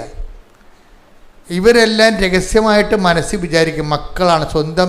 നമ്മൾ എന്തുമാത്രം കഷ്ടപ്പെടുത്ത് വളർത്തിയ മക്കളായാലും ശരി, അവരെ നിങ്ങൾ ഇങ്ങനെ അവരെ ജനിച്ച കാലം പോലും നിങ്ങൾ അവിടുത്തെ കഷ്ടപ്പാടെല്ലാം അവരെ പറഞ്ഞ് മനസ്സിലാക്കുന്നുണ്ട്. അത് എന്തിനാ കാര്യം? നിങ്ങൾ വീണ് പോയാൽ ഒരു താങ്ങ് കിട്ടാൻ വേണ്ടി അവർ നിങ്ങളെ ഒരുക്കുകയാണ്. ഇത് നിങ്ങൾ പറയേണ്ടതെന്നൊന്നുമല്ല ഞാൻ പറഞ്ഞത്. പറഞ്ഞിട്ടൊരു പ്രയോജനമില്ലെന്ന് ആദ്യം നിങ്ങൾ മനസ്സിലാക്കുകയും ചെയ്യണം. മനസ്സിലായല്ലേ? ഇത് പറയേണ്ടതെന്ന് ഞാൻ പറയത്തില്ല. നിങ്ങളിങ്ങനെ തച്ചനിരുന്നാണ്ട് ഊണ് കഴിക്കാൻ നേരത്ത് അരി തിരിയാൻ നേരത്തെ ആദ്യ കാലം കെട്ടി വന്ന കാലം മുതൽ നിങ്ങളെ വീട്ടിൽ കയറ്റാഞ്ഞതും നിങ്ങൾ പായും തറയിലും എടുത്തുകൊണ്ട് അപ്പുറത്ത് പോയി കിടന്ന കാര്യം, ബന്ധുക്കളുടെ വീട്ടിൽ ഭർത്താവ് വെള്ളം അടിച്ച് വന്നിട്ട് നാത്തിൻ്റെ വീട്ടിൽ പോയി താമസക്കാരും അവിടെ ഉറക്കം വരുന്ന കാര്യം, ഇങ്ങനെയൊക്കെ കഥകളൊക്കെ നിങ്ങൾ പറയും. പക്ഷേ ഈ കടമാൻ പോത്തിനോട് ഇതൊക്കെ പറഞ്ഞിട്ട് കാര്യമില്ല. ഇതൊക്കെ കേട്ടോണ്ടിരിക്കുന്നല്ലാതെ ഒരു കഥയുമില്ല. അപ്പം നിങ്ങൾ ഇവരോട് ഇതൊക്കെ കഥകൾ പറയണതിൻ്റെ കാര്യം എന്തെങ്കിലും ഇത്രയും ഞാൻ അനുഭവിച്ചു നിന്നെയൊക്കെ പോറ്റി വളർത്താൻ വേണ്ടി, എനിക്കെന്തെങ്കിലും സംഭവിച്ചാൽ നീ ഒരു താങ്ങുണ്ടാകണമെന്നാണ്. അപ്പം നീ ഡിപ്പെൻഡ് ചെയ്യണത്. നിങ്ങൾ പറയുകയോ പറയാതിരിക്കുകയോ നിങ്ങൾ എന്ത് ചെയ്യുക, പക്ഷേ ഡിപ്പെൻഡ് ചെയ്യരുത്. ഇയാൾ നമ്മളെ രക്ഷപ്പെടുത്തുമോ എന്നുള്ള ചിന്തയിലേക്ക് വരരുത്. അത് മനസ്സിൽ പോലും ചിന്തിക്കരുത്. ചിന്തിച്ചു കഴിഞ്ഞാൽ ദൈവത്തിൽ നിങ്ങൾക്ക് പൂർണ്ണമായിട്ട് ഡിപ്പെൻഡ് ചെയ്യാൻ പറ്റത്തില്ല. ദൈവത്തിന് ഈ ഡാമേജ് ഡിപ്പെൻഡൻസി സ്വീകാര്യമല്ല. അത് എപ്പോഴും നമ്മൾ ശ്രദ്ധിക്കേണ്ട കാര്യമാണ്. എന്നുവെച്ചാൽ ഡാമേജ് ഡിപ്പെൻഡൻസി എന്ന് പറയണത് നിങ്ങൾ പകുതി ദൈവത്തിലും പകുതി പണത്തിലും FDയിലും പറമ്പിലും പൊന്നിലും വെക്കും, ഇല്ലേ? അതാണ് ഡാമേജ് ഡിപ്പെൻഡൻസി എന്ന് പറയുന്നത്. ഇതൊക്കെ ഉണ്ടായാലും ഇപ്പം ചില ആൾക്കാരുടെ മാലയൊക്കെ പൊട്ടിച്ചു പോകുമ്പോൾ അവർ അയ്യോ ചേച്ചി അങ്ങനെ സംഭവിച്ചു ചേച്ചി പ്രാർത്ഥിക്കാൻ മാതാവിനോട് പറയാം എന്ന് പറയുമ്പോഴും ഞാൻ ഉള്ളിച്ചിരിക്കും, നല്ല കാര്യം പോയത് പൊട്ടണം. എന്താ കാര്യം വെച്ചാൽ ഈ സാധനം ഇട്ടുകൊണ്ട് ഇവിടെ വരേണ്ട വല്ല കാര്യമുണ്ട് അവർക്ക് ഈ ബഹളത്തിൻ്റെ ഇടയിൽ മാലയൊക്കെ ഇട്ടുകൊണ്ട് വരേണ്ട വല്ല കാര്യമുണ്ട് അവർക്ക്. അപ്പോൾ ഇവർ ഈ നാട്ടുകാരെ കാണിക്കാനും വീട്ടുകാരെ കാണിക്കാനും വേണ്ടി വീട്ടിലിരുന്നാലും വീട്ടുകാരെ അടിച്ചു മാറുന്ന കാരണമാണ് ഈ കിടത്തിയിട്ടുണ്ട് നടക്കുന്നത്. ഇതിൻ്റെ അകത്ത് ഇവർ ഡിപ്പെൻഡ് ചെയ്യുന്നുണ്ട്. ഏതെങ്കിലും കാര്യത്തിന് ഡിപ്പെൻഡ് ചെയ്യേണ്ടതെന്നല്ല സംഭവം. ഇത് നമുക്ക് ദൈവത്തിൻ്റെ ഉറപ്പ്, ദൈവം നമുക്കുള്ളതുപോലുള്ള ഉറപ്പ്, ഒരു പക്ഷേ അതിനേക്കാൾ വലിയ ഉറപ്പ് ഈ നിങ്ങളുടെ കയ്യിലുള്ള ഈ ആസ്തിക്ക് നിങ്ങൾ കൊടുക്കുന്നുണ്ട്. ഇത് നമ്മളെ ഒരു അപകടമാണ് ആധ്യാത്മിക മേഖലയിൽ. അതുകൊണ്ടാണ് ഈ സീറോ ഡിപ്പെൻഡൻസിയിലാണ് ഈ ഔഷധപിതാവിനും മാതാവിനും ദൈവം ട്രെയിൻ ചെയ്തിരിക്കണത്. വീട്ടിൽ നിന്ന് വിളിച്ചുകൊണ്ട് പോകുന്നില്ലേ? അവരെ പ്രസവിക്കണ സമയമായപ്പോൾ വീട്ടിൽ നിന്ന് വിളിച്ചുകൊണ്ട് പോകുന്നില്ലേ? എന്ന് വെച്ച് കഴിഞ്ഞാൽ ഒരു പൂച്ചക്കുഞ്ഞിനെ പോലും ഇവർ ഡിപ്പെൻഡ് ചെയ്യരുത്. തൊഴുത്തില്ലെങ്കിൽ തൊഴുത്തിൽ ദൈവത്തിനെ മാത്രം ആശ്രയിക്കണം. അതെ എന്താണ് ഈ ഡിപ്പെൻഡൻസി, ഡാമേജ് ഡിപ്പെൻഡൻസി എന്ന് പറഞ്ഞാൽ എന്താണെന്ന് അറിയാമോ? എന്നുവെച്ചാൽ ച്യുതികൾ വന്നിട്ടുള്ള ആശ്രയങ്ങൾ, അവലംബങ്ങൾ, മർക്കോസ് 12:30. നീ നിന്റെ ദൈവമായ കർത്താവിനെ പറഞ്ഞ നീ നിന്റെ ദൈവമായ കർത്താവിനെ പൂർണ്ണ ഹൃദയത്തോടും പൂർണ്ണ ആത്മാവോടും പൂർണ്ണ മനസ്സോടും പൂർണ്ണ ശക്തിയോടും കൂടെ സ്നേഹിക്കുക. ഇതിനകത്ത് വരുന്ന വിഷയം ദൈവത്തിൻ്റെ നിലപാടില് പൂർണ്ണമായ സ്നേഹം മാത്രമേ സ്വീകാര്യമുള്ളൂ. അല്ലെങ്കിൽ നിങ്ങൾ ദൈവമായ കർത്താവിനെ സ്നേഹിക്കും, അതേ അളവിൽ മക്കളെയും പറമ്പും പൊന്നും ഒക്കെ നിങ്ങളെ ആശ്രയം വെക്കുകയാണെങ്കിൽ ഡാമേജ് ഡിപ്പെൻഡൻസി ഉണ്ടാവും. ഇയാളെ 38 കൊല്ലത്തിൽ ഈ 38 കൊല്ലം ഇവിടെ കിടത്തി ഈ കൊല്ലം പറയണ എന്താ കാര്യം? ഇയാൾക്ക് ആരോ ഉണ്ട് എന്ന് പറഞ്ഞുകൊണ്ട് ഇയാൾ ഇങ്ങനെ മനുഷ്യന്മാരെ ആശ്രയിച്ച് അനുഗ്രഹം ലാഗ് ചെയ്തെടുത്തതാണ്. എത്രയോ പേര് ഇയാളെ സഹായിക്കാൻ വേണ്ടി ആ വെള്ളത്തിൽ ചുവന്നുകൊണ്ട് ഇറക്കിയതാണെന്ന് അറിയാമോ? ഈ ആൾക്കാരൊക്കെ ഉണ്ടായിട്ട് ഇയാൾ സുഖപ്പെട്ടില്ല. ദൈവത്തിന് വേണമെങ്കിൽ സുഖപ്പെടുത്താമായിരുന്നു. ഇവൾ ഡിപ്പെൻഡൻസി വന്ന പ്രശ്നമാണിത്. എനിക്ക് നാട്ടുകാരുണ്ട്, പാർട്ടിക്കാരുണ്ട്, പറമ്പുകാരുണ്ട്, വീട്ടുകാരുണ്ടെന്നൊക്കെ പറഞ്ഞുകൊണ്ട് ഇയാൾ ഓരോ മനസ്സിൽ ദൈവത്തിൻ്റെ സ്ഥാനത്ത് വേറെ ആൾക്കാരെയൊക്കെ വെച്ചിട്ടുണ്ട്. അതുകൊണ്ടാണ് ഈ 38 കൊല്ലം എടുത്തത്. അല്ലെങ്കിൽ യേശു വരുന്ന മുമ്പ് തന്നെ ആരെങ്കിലും പിടിച്ച് വെള്ളത്തിൽ മുക്കി വെച്ചെങ്കിൽ ഇയാൾ സുഖപ്പെട്ടേനെ. ഇയാളെ സുഖപ്പെടാത്തതിൻ്റെ കാരണം ദൈവത്തെക്കാൾ പ്രാധാന്യം ഇയാൾ ബന്ധുക്കൾക്ക്, സ്വന്തപ്പെട്ടവർക്കും, മക്കൾക്കും എല്ലാം കൊടുത്തിട്ട് ഡിപ്പെൻഡൻസി വെച്ച്. ദൈവത്തിനുള്ള കുഴപ്പമെന്ന് വെച്ച് കഴിഞ്ഞാൽ അങ്ങനെയുള്ള ഡിപ്പെൻഡൻസി സ്വീകാര്യമല്ല. അതാണ് പൂർണ്ണ ഹൃദയം എന്ന് പറഞ്ഞതിൻ്റെ കാരണം. ഇത് നിസ്സാരമല്ല, ശരിക്കും പറഞ്ഞാൽ സീരിയമാണ്. അത് ഈശോ വന്ന കാലത്ത് ഈശോ ഇതിനെ വളരെ സീരിയസ് ആയിട്ടാണ് എടുത്തത്. ഈ ഒരു കൽപ്പന എന്താണ്? എന്നേക്കാളുപരി ഭർത്താവിനെ സ്നേഹിക്കുന്നവൻ ഐ ഡോണ്ട് വാണ്ട് എന്ന് പറഞ്ഞു. അത്രയും ക്ലിയറായിട്ടാണ് പറഞ്ഞിരിക്കുന്നത്. പള്ളിയച്ചന്മാരിതൊന്നും പറയത്തില്ല. എന്താ കാര്യം? ക്രിസ്തുവിനെ കൊടുക്കുകയല്ല പലരുടെ ഉദ്ദേശം. അവരുടെ ആ വചനത്തിനുള്ള പറ്റുന്നൊരു അതായത് കട്ടൻ്റെതായിട്ട് ക്രിസ്തുവിനെ കൊടുക്കാൻ തീരുമാനിക്കുന്നില്ലെങ്കിൽ ആ പ്രസംഗം കൊണ്ട് പ്രത്യേകിച്ച് ഗുണങ്ങളൊന്നും ഉണ്ടാകത്തില്ല. കുറച്ച് ഇളക്കങ്ങളൊക്കെ ആൾക്കാരുണ്ടാക്കാവുന്നല്ലാതെ നിങ്ങളുടെ ജീവിതത്തിൽ 0 ഗ്രോത്ത് ആയിരിക്കും വരാൻ പോണത്. നിങ്ങൾ ക്രിസ്തുവിനെയാണ് അന്വേഷിക്കണമെന്നുണ്ടെങ്കിൽ ഡിപ്പെൻഡൻസി ഇതെല്ലാം മാറ്റിയിട്ട്, അത് ഈ മനുഷ്യൻ അവസാനം പറയുന്നുണ്ട്. ഇപ്പോൾ എൻ്റെ അനുഭവം കൊണ്ട് ഞാൻ പഠിച്ച അയാൾ അനുഭവം കൊണ്ട് പഠിച്ച കാര്യമാണ് പറയണത്. 5:6 എന്താ പറയണത്?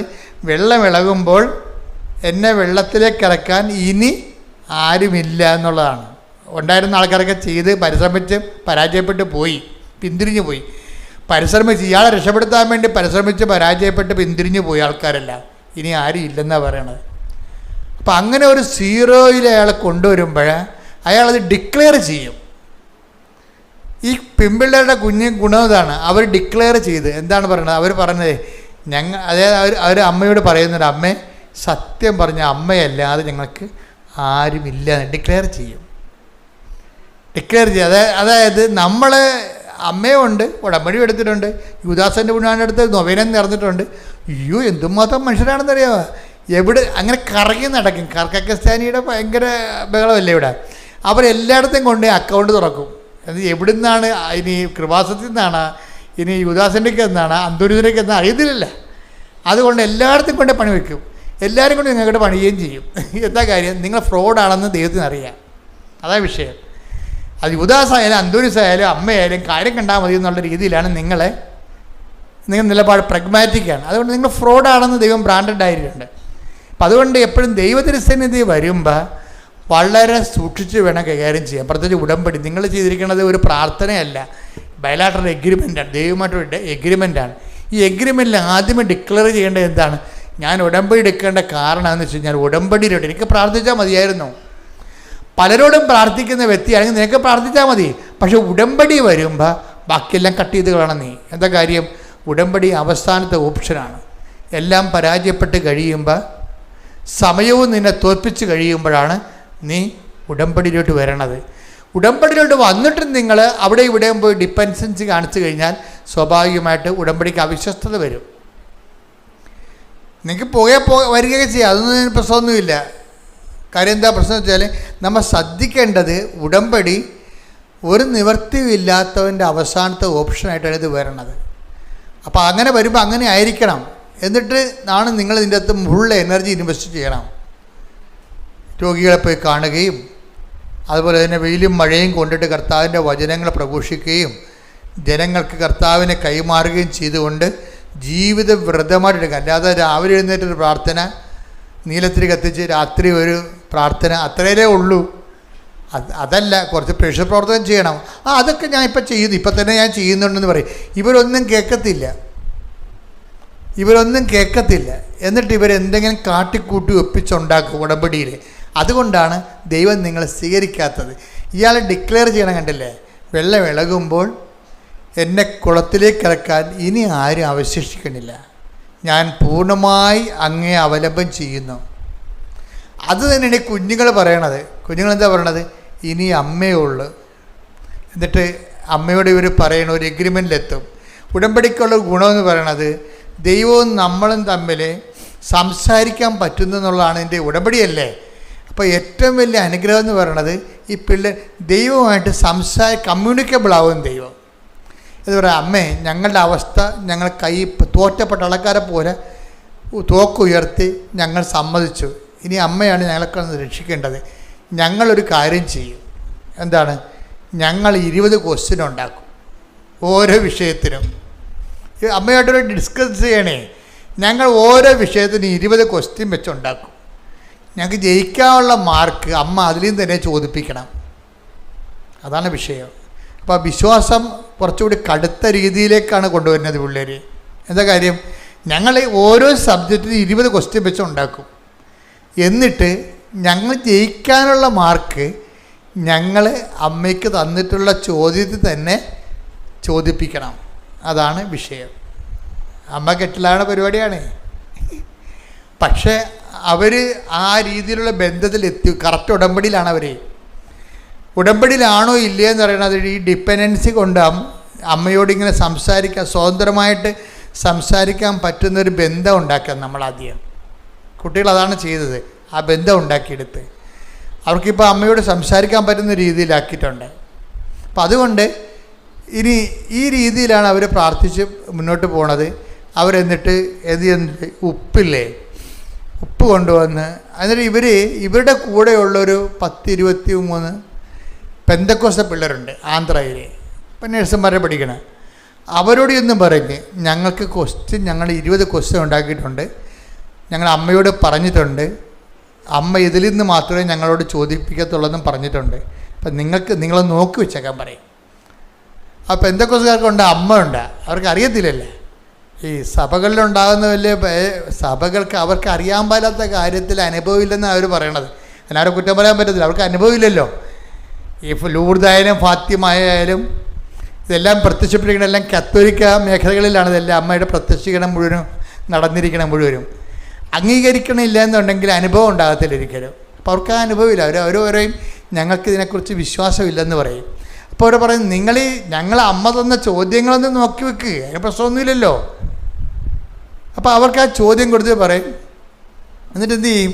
ഇവർ ഉപ്പ് കൊണ്ടുപോയിട്ട് ഇവരുടെ പരീക്ഷാ സീറ്റിലെല്ലാം വിതറും. ഉപ്പ് കൊണ്ടുപോയി ഉടമ്പടി ഉപ്പ് കൊണ്ടുപോയിട്ട് പരീക്ഷാ സീറ്റിലും വിതറും. എന്നിട്ട് ഉടമ്പടിക്ക് ആശീർവാദം കൊണ്ടുപോയി വിശ്വാസ പ്രമാണം ചൊല്ലിയെടുക്കും. ഇതെന്ത് സംഭവിച്ചു കഴിഞ്ഞാൽ നിങ്ങളെപ്പോൾ അറിയേണ്ട വിഷയം, നിങ്ങളവർക്ക് കൃപാസനത്തിൽ ചെല്ലുമ്പോൾ ചിലർ പറയും അച്ഛന്മാരും കന്യാസിമാരും പറഞ്ഞിട്ടുണ്ട്. ഇത് എന്നോട് വന്ന് ചോദിച്ചിട്ടുണ്ട്, അച്ഛാ ഇങ്ങനെയൊക്കെ ഉപ്പ് വെഞ്ചരിച്ച് കൊടുക്കുക. ഞാൻ നിങ്ങളൊന്ന് ക്ലാസ്സിൽ പങ്കെടുത്തിട്ട് ഉടമ്പടിയിൽ എടുത്തിട്ട് സംസാരിക്കാൻ പറയും. അല്ലാതെ ഇവരോട് സംസാരിക്കേണ്ട കാര്യം എനിക്കെന്താ? നിങ്ങളാദ്യം ഉടമ്പടി എടുത്തിട്ട് ഉടമ്പടി പ്രോസസ്സിലൂടെ വാ. അപ്പം നിങ്ങൾക്ക് മനസ്സിലാവും എന്താ സംഭവം. ഉടമ്പടി വർക്ക് ചെയ്യണത് not by merit but by ഗ്രേസിലാണ്. രക്ഷയുടെ ദൈവം കൊടുത്തിരിക്കുന്ന ഫോർമുല അതാണ്. എന്താണ്? നിൻ്റെ കഴിവ് കൊണ്ടല്ല, എൻ്റെ കൃപ കൊണ്ടാണെന്ന്. അപ്പോൾ ഇത് നമ്മൾ പ്രഖ്യാപിക്കണം. എന്താ കാര്യം?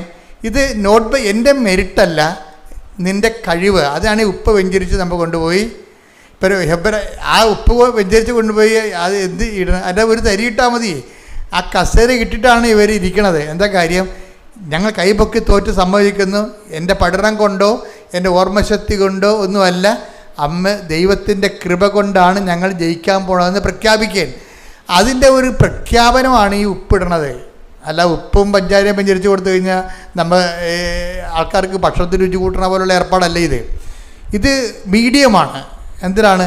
Not by merit but by grace എന്നുള്ള വചനത്തിൻ്റെ പ്രഖ്യാപനമാണിത്. അത് അറിയണം നിങ്ങൾ. അതുകൊണ്ടാണ് വിശ്വാസ പ്രമാണം ചൊല്ലിയിട്ട് വേണം ഇത് ചെയ്യാനെന്ന് പറയുന്നതിൻ്റെ കാര്യം എന്താണ്? ഇനി മെറിറ്റ് എനിക്കില്ല, ഇനി നിൻ്റെ ഗ്രേസിൽ മാത്രമേ ഇത് വർക്കൗട്ട് ചെയ്യത്തുള്ളൂ. ആദ്യ ദിവസം തന്നെ ഇവർ ആദ്യത്തെ പരീക്ഷയ്ക്ക് തന്നെ ജയിക്കാനുള്ള മാർക്ക് അമ്മ 20ൽ 11 ഇവർ പഠിച്ചത് തന്നെ അമ്മ ചോദിപ്പിച്ച്. അതോടുകൂടി കണക്ക് കൂട്ടി നോക്കിയപ്പോൾ ജയിക്കാനും ബാക്കി മാർക്ക് അതിൽ നിന്ന് കിട്ടി. അപ്പോൾ തന്നെ പെന്തക്കോസ്തുകാർ കളയി. പിറ്റേ ദിവസം ഇവരോട് വന്ന് ചോദിച്ചു വാങ്ങിച്ചുകൊണ്ട് പോയി. കാശുരൂപം തൊട്ട് പ്രാർത്ഥിക്കുകയും പിന്നെ എന്താണ് ഉപ്പ് മേടിച്ചുകൊണ്ട് പോയി. ഈ പരീക്ഷകൾക്കെല്ലാം 11 ചോദ്യം വെച്ച് അമ്മ ചോദിപ്പിച്ചിട്ടുണ്ട്. ഈ പരീക്ഷകൾക്കെല്ലാം ഇവിടെ വിജയശതമാനം എത്രയാണെന്ന് അറിയാമോ? ഇവർ അമ്മയോട് പറഞ്ഞത് ആവറേജ് മതി കേട്ടോ.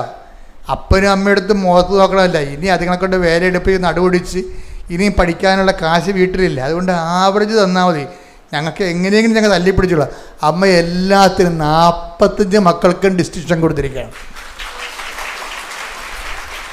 ഇതാണ് ഉടമ്പടി നോട്ട് ബൈ മെറിറ്റ് എന്ന് പറയണത്. നോട്ട് ബൈ മെറിറ്റ് എന്ന് വെച്ചാൽ ബട്ട് ബൈ ഗ്രേസ്. ഇതിൻ്റെ അകത്ത് വരുന്ന വർക്കിംഗ് എന്ന് പറയണത് ഇവർ ഓരോരോ സമയത്തും ഈ നോട്ട് ബൈ മെറിറ്റ് പ്രഖ്യാപിക്കണം. നമ്മുടെ ജീവിതത്തിൽ വരുന്ന ഓരോ സാഹചര്യം മെറിറ്റ് ലൂസ് ചെയ്തത് പ്രഖ്യാപിക്കാനുള്ളതാണ്. ഇടയ്ക്ക് എന്തെങ്കിലുമൊക്കെ സംഭവിക്കുവേ.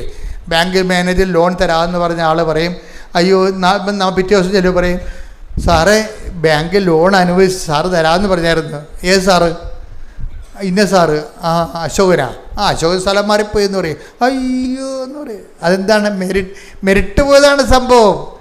നോട്ട് ബൈ മെറിറ്റിലാണ് ഇത് വർക്ക് ചെയ്യാൻ പോകണമെന്നാണ്. നീ അശോകനും തമ്മിലുള്ള ധാരണപ്പുറത്തല്ല നടക്കാൻ പോണത്, എൻ്റെ നേരിട്ടുള്ള ഇടപെടലാണ് ഇത് നടക്കാൻ പോണെന്നതിൻ്റെ അർത്ഥം.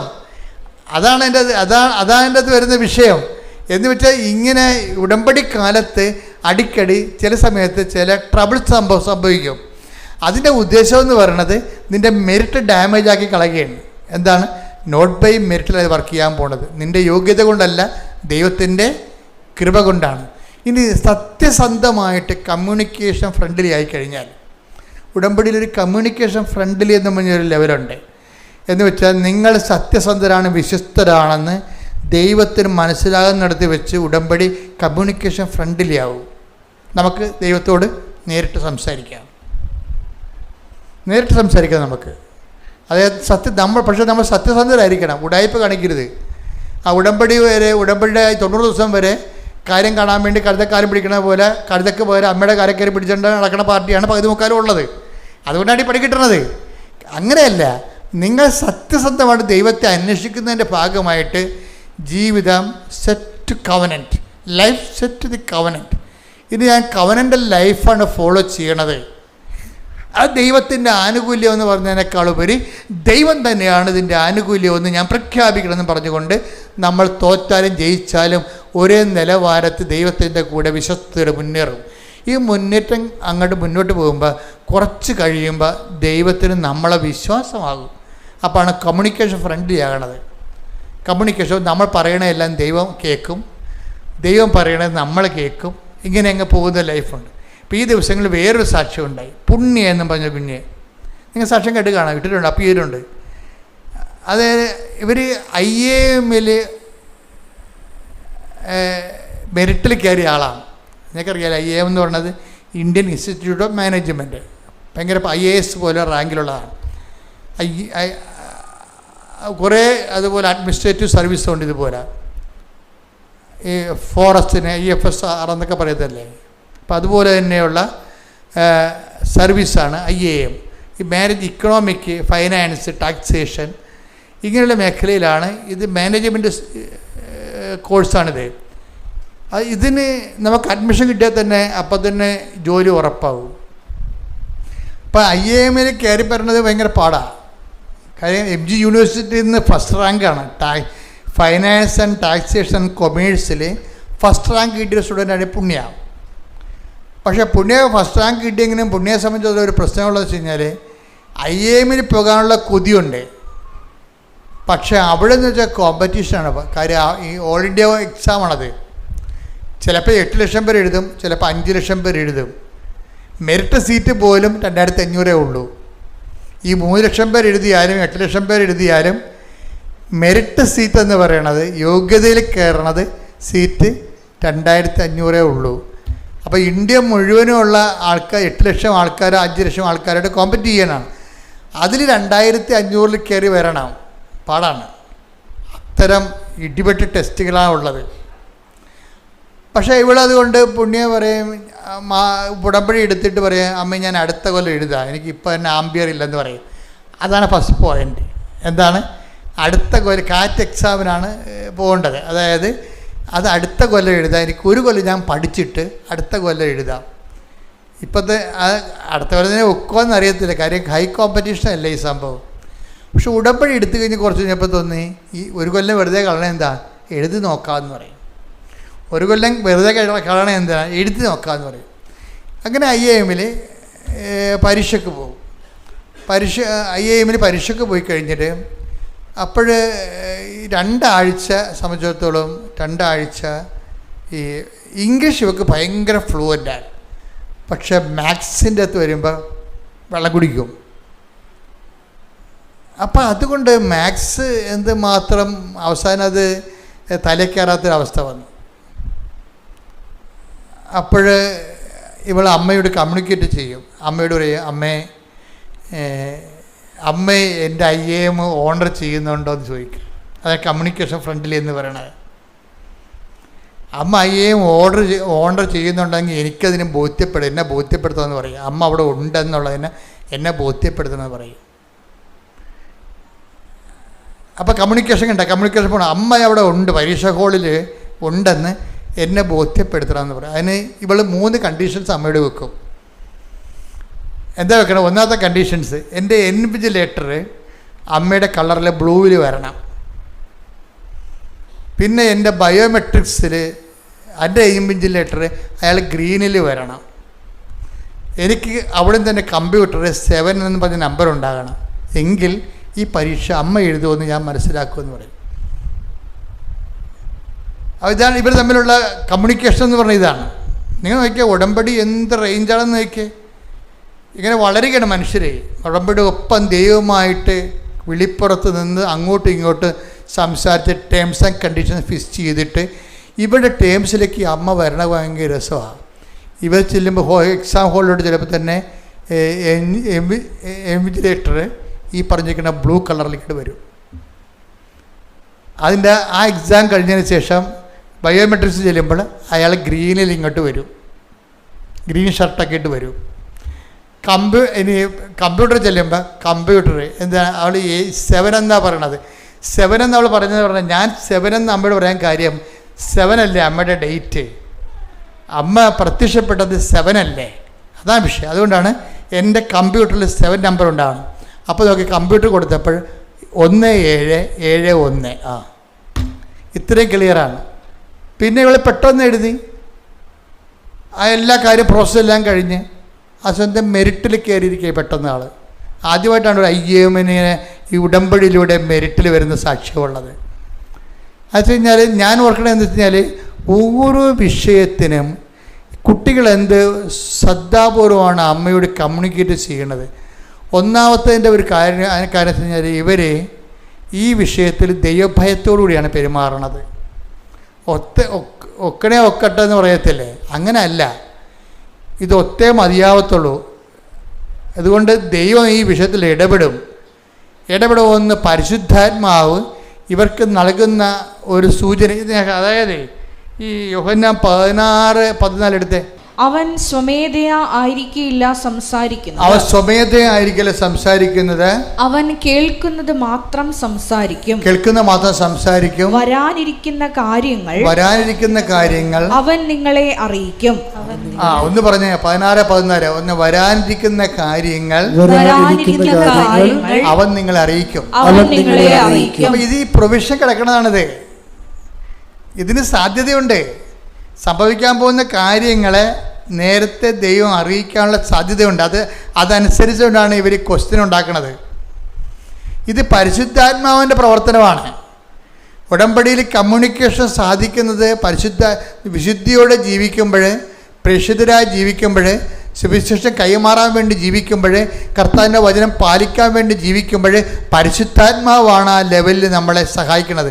ഇത് പരിശുദ്ധാത്മാവാണ് വരാൻ പോകുന്ന കാര്യങ്ങൾ പറയണത്. എന്താണ്? നീ ഇങ്ങനെ ചോദിക്കണം അമ്മയോട്. എങ്ങനെ ചോദിക്കണം? ഇൻവിജിലേറ്റർ ബ്ലൂവിൽ വരണം. നീ ഇങ്ങനെ ചോദിക്കണം അമ്മയോട്.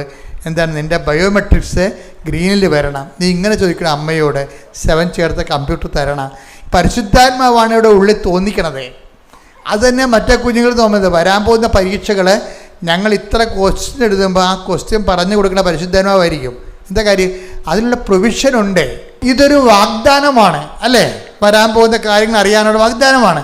ഇതെന്താണ്? ഇത് 2 കൊറിന്ത്യസ് 1:20 എന്താണ്? സകല വാഗ്ദാനങ്ങളും ക്രിസ്തുവിൽ അതേം തന്നെയാണ്. അപ്പോൾ ക്രിസ്തുവുമായിട്ട് ഐക്യപ്പെട്ട് കഴിയുമ്പോൾ, മാതാവിൻ്റെ മധ്യസ്ഥ ക്രിസ്തുവോട് ഐക്യപ്പെട്ട് കഴിയുമ്പോൾ സംഭവിക്കാൻ പോകുന്ന കാര്യങ്ങളെക്കുറിച്ച് നമുക്കൊരു ഐഡിയ തരും. അമ്മ കമ്പ്യൂട്ടറിന് നമ്പർ വരെ കൊടുത്തിരിക്കേണ്ടത്. ഇതെന്ന് പറയുന്നത് കമ്മ്യൂണിക്കേഷൻ ഫ്രണ്ട്ലി ആയിട്ട് വരണതാണ്.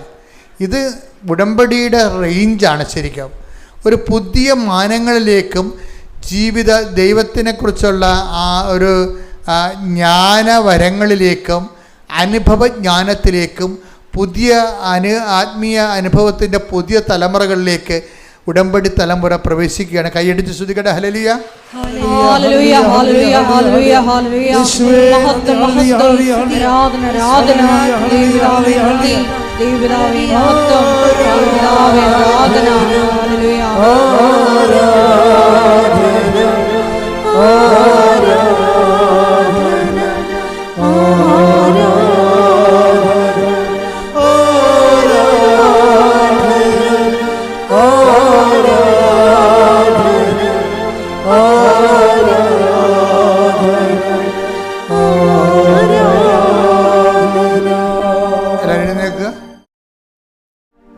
രോഗസൗഖ്യ പ്രാർത്ഥനയുടെ സമയമാണ്. ശരീരത്തിൻ്റെ വിവിധ ഭാഗങ്ങളിൽ രോഗമുള്ളിടത്തേക്ക് കൈകൾ മാറ്റി മാറ്റി വെച്ച് വിശ്വാസപ്രമാണം ചൊല്ലിക്കൊണ്ടിരിക്കുക. കർത്താവിൻ്റെ വിശുദ്ധ പൗരോഹിത്യത്തെ മഹത്വപ്പെടുത്തണമേ. കർത്താവ് സഭയിലുള്ള സാന്നിധ്യം പ്രകടമാക്കണമേ.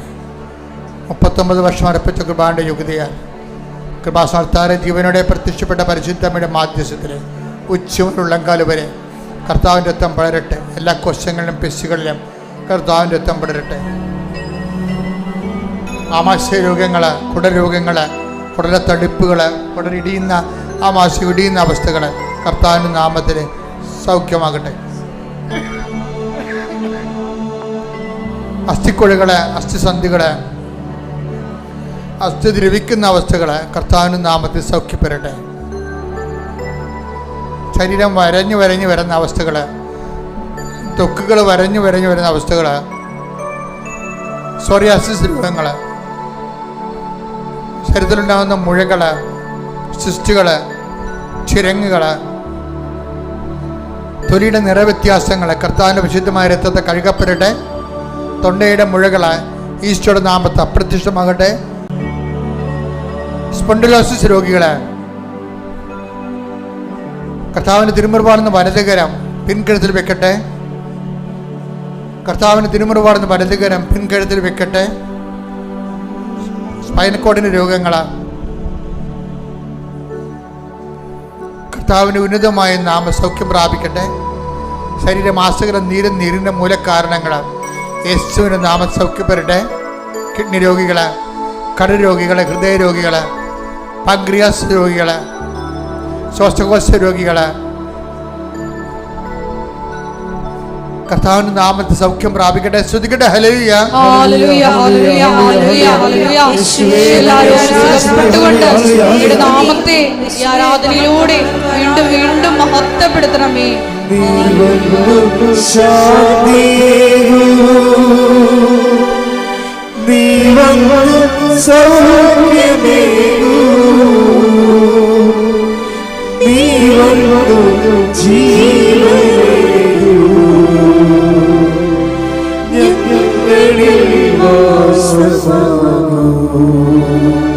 പരിശുദ്ധ പരമ ദിവ്യകാരുണ്യത്തിന് ആരാധനയും സ്തുതിയും പുകഴ്ചയും ഉണ്ടായിരിക്കട്ടെ. മക്കളെ, നമ്മൾ ഇനി പ്രാർത്ഥിക്കാൻ പോകുന്ന വിഷയങ്ങൾ ശ്രദ്ധിക്കുക. ഇനി പ്രാർത്ഥിക്കാൻ പോകുന്ന കാര്യങ്ങൾ ജോലി അന്വേഷിക്കുന്നവര്, ആർക്ക് വേണ്ടി അച്ഛൻ പ്രാർത്ഥിക്കേണ്ട സമയമാണ്. കർത്താവ് വിഷയത്തിൽ ഇടപെടും. ജോലി നഷ്ടപ്പെട്ടവരെ, നഷ്ടപ്പെട്ട ജോലിയിൽ തന്നെ പ്രവേശിക്കാൻ വേണ്ടി ആഗ്രഹിക്കുന്നവരുണ്ട്. പരിശുദ്ധ അമ്മയുടെ പ്രത്യേക സഹായം അവർക്ക് ലഭിക്കാൻ വേണ്ടി പ്രാർത്ഥിക്കുന്ന സമയമാണിത്.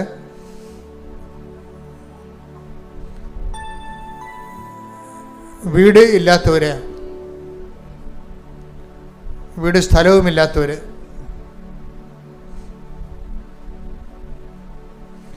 ഭവന നിർമ്മാണത്തിന് അടുത്ത മാസം കെട്ടിയിട്ടിരിക്കുന്നവർ, മുകളിലോട്ട് പണിയാൻ വേണ്ടി തടസ്സങ്ങളുള്ളവർ, സാമ്പത്തിക തടസ്സം, നിയമപരമായ തടസ്സം, പലതര തടസ്സം അനുഭവിക്കുന്നവർ, വിവാഹ തടസ്സമുള്ളവർ,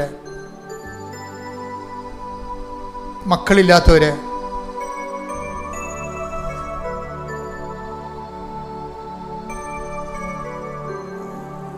ജോലി സമ്പാദിക്കുന്നതിന് വേണ്ടി ഓരോരോ രേഖകൾ അന്വേഷിച്ചുകൊണ്ട് നടക്കുന്നവർ, പല എതിർപ്പുകളും തടസ്സങ്ങളും ഓഫീസ് ലെവലിൽ നിന്നും ഉന്നത സ്ഥാനങ്ങളിൽ നിന്നും അനുഭവിക്കുന്നവർ,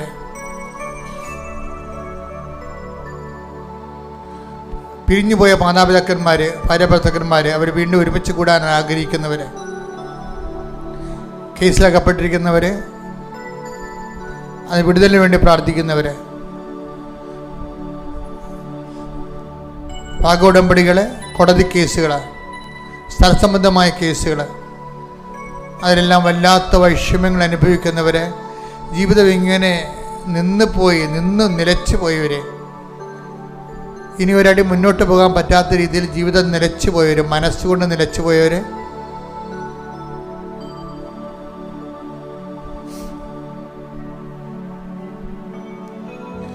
എന്ത് ചെയ്യണം, എന്ത് ചെയ്താൽ ഗതി പിടിക്കുമെന്ന് അറിയാൻ പാടില്ല, ഒരു ഐഡിയ പോലും, ആശയം പോലും കിട്ടാതിരിക്കുന്നവർ,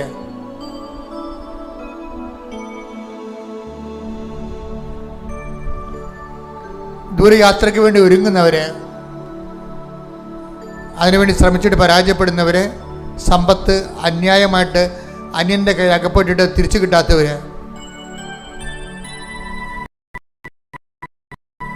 ചില വസ്തുക്കൾ നിലമായി കിടക്കുന്നത് പുരയിടമാക്കാൻ വേണ്ടി ശ്രമിച്ചിട്ട് നടക്കാതിരിക്കുന്നവർ, പല വ്യക്തികൾ എല്ലാം വട്ടം ചവിട്ടി ഒന്നും നടക്കാത്ത രീതിയിലാക്കിയിരിക്കുന്നവർ, കുടുംബത്തിൽ പരസ്പര സ്നേഹമില്ലാതെ പരസ്പരം പഴിചാരിക്കൊണ്ട് ഒന്നും ചെയ്യാൻ അനുവദിക്കാത്ത രീതിയിൽ ദുർവിധിയാണെന്ന രീതിയിൽ മനസ്സിടിഞ്ഞു പോയവർ, ഇവരുടെ മേലെല്ലാം കർത്താവിൻ്റെ ശക്തി അതിശക്തമായ രീതിയിൽ ദൈവത്തിൻ്റെ കൃപയ്ക്ക് വേണ്ടി ഇവരെ ഭരമേൽപ്പിച്ചുകൊണ്ട് ഇടിമുഴക്കം പോലെ സ്തുതിക്കട്ടെ. ഹല്ലേലൂയ, ഹല്ലേലൂയ, ഹല്ലേലൂയ, ഹല്ലേലൂയ.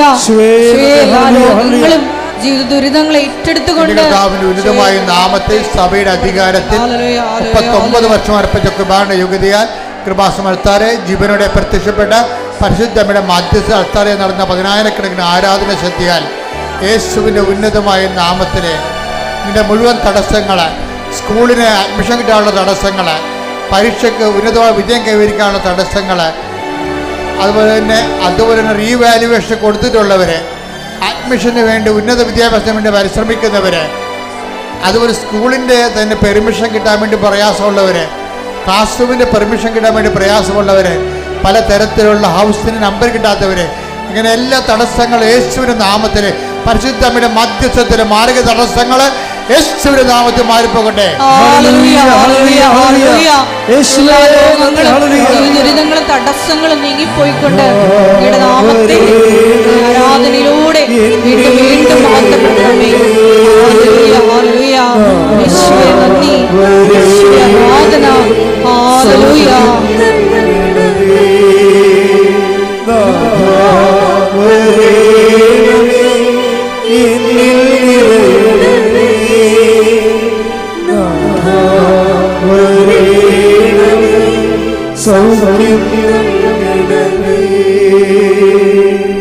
മുട്ടനിക്കുക, മൗനമായി പ്രാർത്ഥിക്കേണ്ട സമയമാണിത്. വ്യക്തിപരമായ ആവശ്യങ്ങൾക്ക് വേണ്ടി മൗനമായി പ്രാർത്ഥിക്കുന്ന സമയമാണിത്. ഓൺലൈനിലുള്ളവരും ഇപ്പോൾ പ്രാർത്ഥിക്കുക.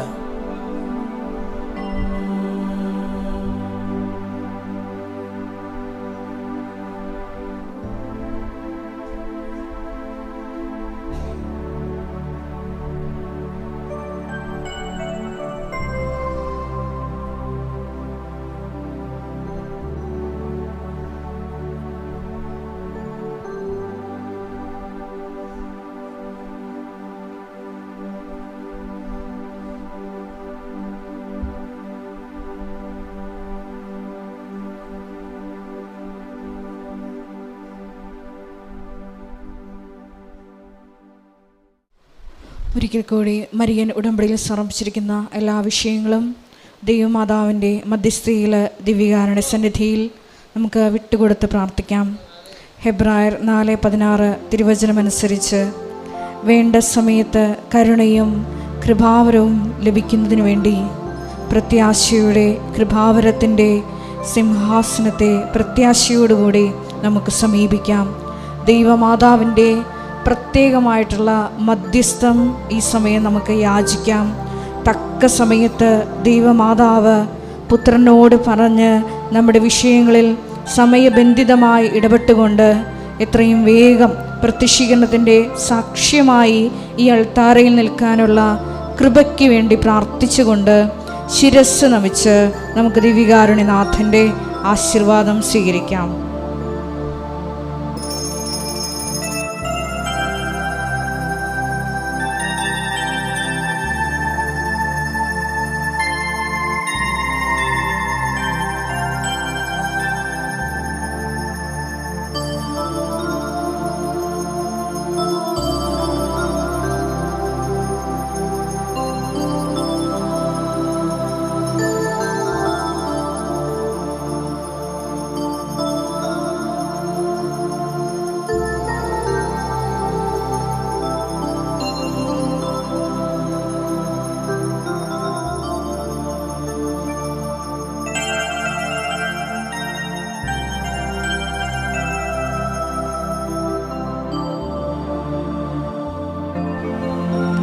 പരിശുദ്ധ പരമ ദിവ്യകാരുണ്യമേ,